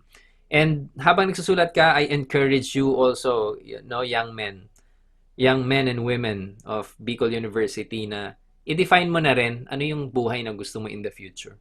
Kasi it will really impact kung ano yung lagi mong iniisip, it will impact kung ano yung magiging future mo. So, isulat mo na doon ano yung mga dreams mo at ano yung mga causes na gusto mong isupport. Diba? Pwedeng education, pwedeng mga children. Actually, college of education sila. College of education. And ngayon pa lang, set up yourself for success habang bata pa tayo. Yes. So, huwag kang ma-pressure. Yes. Huwag i-pressure yung sarili mo na kailangan maging successful ako agad. Take it one day at a time, 1 week at a time, 1 term at a time. Kasi, etong college nyo, kami, naaalala na lang namin Fraction lang to ng buhay natin. Naaalala na lang. Enjoy nyo siya. Do your best. Be excellent, no? Bigay mo yung best mo sa trabaho mo. Pag nabigay mo yung best mo para dyan sa pag-aaral mo, it is what it is, di ba? Kung may mali ka man na isa, nakadalawa kang mali, alam mo na nag-aral ka na maigi, pat yourself on the back. Sabi mo yung galing mo, good job. Grabe, nagpuyat ka, nag-aral ka. So, siguro ito din yung time para turuan nyo na rin yung sarili nyo na maging masaya sa sarili mo, no? Kasi ito hindi natin alam to dati. Yeah. Ang alam lang namin, go, go, go, go, go, go. Pero na-realize namin na the reason why din pala magkakaroon tayo ng healthy na mental state kapag ka masaya tayo kung Sa sino tayo saka at sa sa ginagawa natin. natin. Kaya ito rin, no, i-add ko na rin na be flexible din and accept if things need to change. Kasi, for example, we built a career una sa IT. Kasi computer engineering kami. So, ako, software engineer, si Ivy, business analyst. And then, we have classmates na hindi nila pinursue yung tinapos nila. Some of them, naging lawyer. Grabe, di ba? Yung iba, nalaman ko, Meron naging naging soldier. So, kumbaga, maging open ka rin sa journey mo. Kasi, sabi nga sa isang kanta, di ba? Masaya ka kapag you did it your way. Wow. May ganun, may pakanta. Alright. So, okay lang, kausapin ng sarili. Syempre, wag lang yung parang pag maraming tao kinakausap mo yung sarili mo, no? Pero kapag ka mag-isa ka, tapos, ang tawag ng introspection, Yeah. no? Syempre, Yung may role-playing pa, no? Kamusta ka na? Okay Wag naman. naman ganun. So, mag-introspect ka, okay lang yan. Kasi, na-validate mo kung tama ba yung mga ginagawa mo, ano ba yung mga next na gagawin mo, okay lang yan. Alright, last question na tayo. We are down to our last question, and before we answer this, at bago ko basahin yung tanong, I would like to invite you, unang-una, to follow our podcast kasi sobra pong dami ng tanong, hindi po namin ma-feature lahat dito. I think may mga 20 questions pa kami hindi na answer. Oo, We will dami pa. answer all of them. No, we'll put it in a series for a podcast. You can follow our podcast, bit.ly/KKK podcast. So, it's our way of giving back sa community, and of course, we want to guide the young generation through the podcast. So, makikita niyo yung mga kwento sa kwarto ni Kiko. By Don and Ivy Sepe. Na-share ko siya dun sa talk kanina. Yeah. So, lahat ng mga questions i-add namin. Pero, going to the last question, can you show it? And paano ka po makakabangon and be hopeful if lahat po ng bagay, unti-unti kang nawawalan ng interest? Okay, so, lahat ng bagay. Grabe lahat ng bagay. Sige, ganito yan. Isa sa mga natutunan ko when making statements is determine if lahat ba ng bagay ay nawawalan ka ng interest. Kasi generalization to, lahat, meaning lahat. 'Di ba? And tingnan mo if meron barong hindi. Kasi if merong bagay ka pa rin na natitira yung interested ka, 'di ba? Ibig sabihin hindi siya lahat. So we have to be careful in choosing the words that we use. Kasi yung mga words na pinipili nating sabihin or isulat or isipin, it will affect yung direksyon ng buhay natin. If hindi, eto na lang, punta na lang ako doon sa idea na if hindi ko pa nakikita yung interest naman, I encourage you to keep on searching. Try things out. Try things. Hindi lang pala searching, no, ng Google lang ng Google. Mag-try. Kasi doon mo malalaman if yung gusto mo ba, yung ginagawa mo right now is this something? Itong course na pinili ko ngayong college, pag-graduate na ako even. Ito ba yung gusto ko i-pursue? But try it out. No, wala namang magagawa. Baka mamaya yung estudyante ng di ba? Subukan mo kasi the only way para malaman mo kung masarap yung pagkain is pag natikman mo. Ngayon kung hindi masarap, try other things. 'Di ba? Wag kayong magpadala doon sa timeline na sinasabi, "No, dapat pag 20s ka na, ito na." 'Di ba? It's a good measure naman, no? Pero wag tayong ma-pressure na hindi siya hard standard for everyone na pag hindi mo nasunod tong 20s kailangan may career ka na, 30s kailangan nabili mo na to, na establish mo na to. Huwag tayong magpa-pressure doon kasi may kanya-kanya tayo. Si Jack Ma, 'di ba, na-discover niya yung knack niya for entrepreneurship, 40s na. Pero nasaan ngayon ang Alibaba, sobrang laking company. 'Di ba, yung nag-start ng McDonald's franchise. He's in his 50s, no? Salesman siya until naging negosyante siya on his 50s. Doon niya na-discover yung gusto niyang gawin, no? Or si Colonel Sanders ng KFC, 60s na siya, retired from service sa United States Army. bago niya na-discover na ito pala yung magpapaboom ng pangalan niya. So, try things out. No, it doesn't have to be na pag narinig mo na magustuhan ng lahat. Ang importante is if nagustuhan mo siya. Tama. That's what matters. Kasi it's a protection for your mental health, for fulfillment sa buhay, and maging long term yung trabahong gagawin mo. Kasi ako, 'di ba, for me, retirement hindi siya yung wala ka nang gagawin eh. Actually, ako, I'm looking at myself someone na nasa retirement age pero may ginagawa pa rin akong productive. So look at it that way kasi that's the best way to live a long and happy life. Yes. So there is power in trying things out and there is also power in staying. So yun din yun. So we're not teaching you guys to jump from one opportunity to the next, to jump from one course to the next kasi parang hindi na build yung muscles mo nun. Alright? So try things out pero you also have to stay. Kasi ang mastery na build siya through the effort, the skills na binibigay natin through time. Consistency. So, minsan kasi, syempre, if you jump from one opportunity to the next, hindi pa natin nabibuild yung muscle na yun. Wala pang consistency. Well, wala na, nag-quit na tayo. No? So, yes, try things out, pero tingnan mo rin, ano ba talaga yung gusto kong i-pursue? Ano ba talaga yung, gusto ko na buhay na magkaroon ako? Pero not a lot of people kasi has this parang hindi naman chance eh.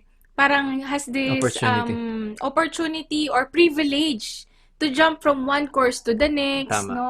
Wala Kasi tayo nun. Wala kami nun. Kunwari ako, computer engineer. Alam niyo, sa totoo lang, dapat ECE yung course ko eh. Sabi nung friend ko, Ivy, try natin tong computer engineering kasi private school, ganyan. So, kaya lang ako naging computer engineering student kasi yung friend ko, niyaya niya lang ako. Siyempre, nung nandun na ako sa school, meron na kaming contract signed with the foundation na kailangan matapos ko in 4 years yung course ko. Otherwise, wala akong forfeited. Paano hindi mababayaran ng magulang ko yung ganong klase ng ng tuition fee, no? So hindi lahat kasi tayo may ganoong klase ng privilege. So what I will do is whatever it is na blessing na meron tayo ngayon, i-maximize natin. Alright? Tama. So maximize natin, gamitin natin yung pribilehiyo na nakakapag-aral kayo sa College of Education ng Bicol University, and then yung kung maliliit, you may try things out, 'di ba? Para makita mo ano ba yung talagang interest mo at yung bagay na para sa iyo. So, paano pa ba tayo makakabangon para mas maging hopeful pa? Visualize. Ano ba yung gusto kong patunguhan? Di ba tinuro ko sa inyo din na pwede nyo ilagay na mga reminders, tawag doon ng iba, dream board, ilagay nyo kung ano yung mga pangarap nyo. Tapos tignan nyo palagi, ito yung mga pangarap ko sa buhay. Palagay mo, pagka nakikita mo lagi yung pangarap mo sa buhay, babangon ka ba? Yes. Pero it's not just the reminders, it's also giving the energy and the gratitude na grabe. Simulan natin sa pagpapasalamat do sa mga bagay na meron tayo ngayon. Tama. 'Di ba, na buhay ka. Sabi ko nga, 'di ba, you are a survivor of this pandemic. So simulan mo na kung may bahay ka, kung meron ka mga tumutulong sa iyo, may mga kaibigan ka, simulan mo doon at unti-unti with the vision, with the gratitude that you have, unti-unti makakabangon ka rin. So, good luck as we end this conversation with you guys. We had so much fun na answering your questions. So, again, you may go to our podcast, mga kwento sa kwarto ni Kiko. Itong mga questions na to, ako din, ang dami kong na-realize. Tama ba? Yes. Nag-enjoy ka ba? Pero ano ba yung final word mo for them? Para sa ating mga students? Yes. Kayo yung next leaders ng Pilipinas. And you don't have to be a politician or a leader sa corporate world. Yung atin mismong tahanan. No, be the leader.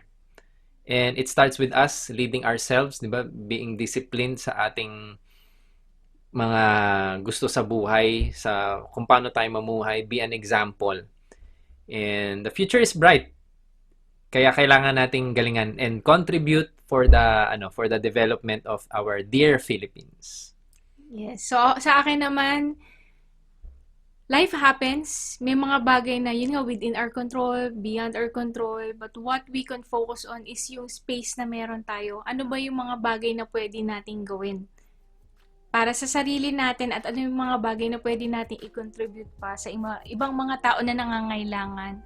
So, good luck everyone! We pray for your success.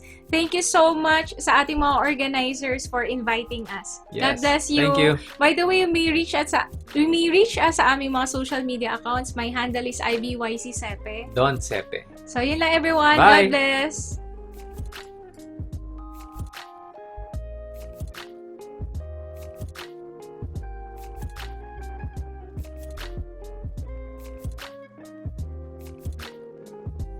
Thank you so much, Miss Ivy and Mr. Don, for answering the queries, for giving advices, and for motivating our fellow CEnians. At this juncture, let us proceed to the awarding of the Certificate of Appreciation to express our gratitude to our source speaker. Allow me to read the content. Republic of the Philippines, 𝗜𝘃𝘆 University College of Education, College Student Council, Academic Year 2020 to 2021, this Certificate of Appreciation is so hereby awarded to Ms. 𝗖𝗿𝗶𝘀𝗀 𝗖𝗍 in grateful acknowledgement of her distinguished and invaluable expertise rendered as the resource speaker during the pre-recorded webinar entitled #CopingWithCovid, a webinar on the importance of mental health in the current times, held on December 4, 2021, given this 4th day of December 2021. Signed, Dr. Lorna M. Miña, Dean, 𝗜𝘃𝘆 University College of Education. Once again, thank you so much, Mr. and Mrs. Sepe, and to all the participants of this event. I hope that you have learned something today. Just a reminder, kindly complete the evaluation form for this event as it signifies your attendance and your ticket for obtaining the certificate of participation of this event. Keep safe everyone! Padayon CEnians!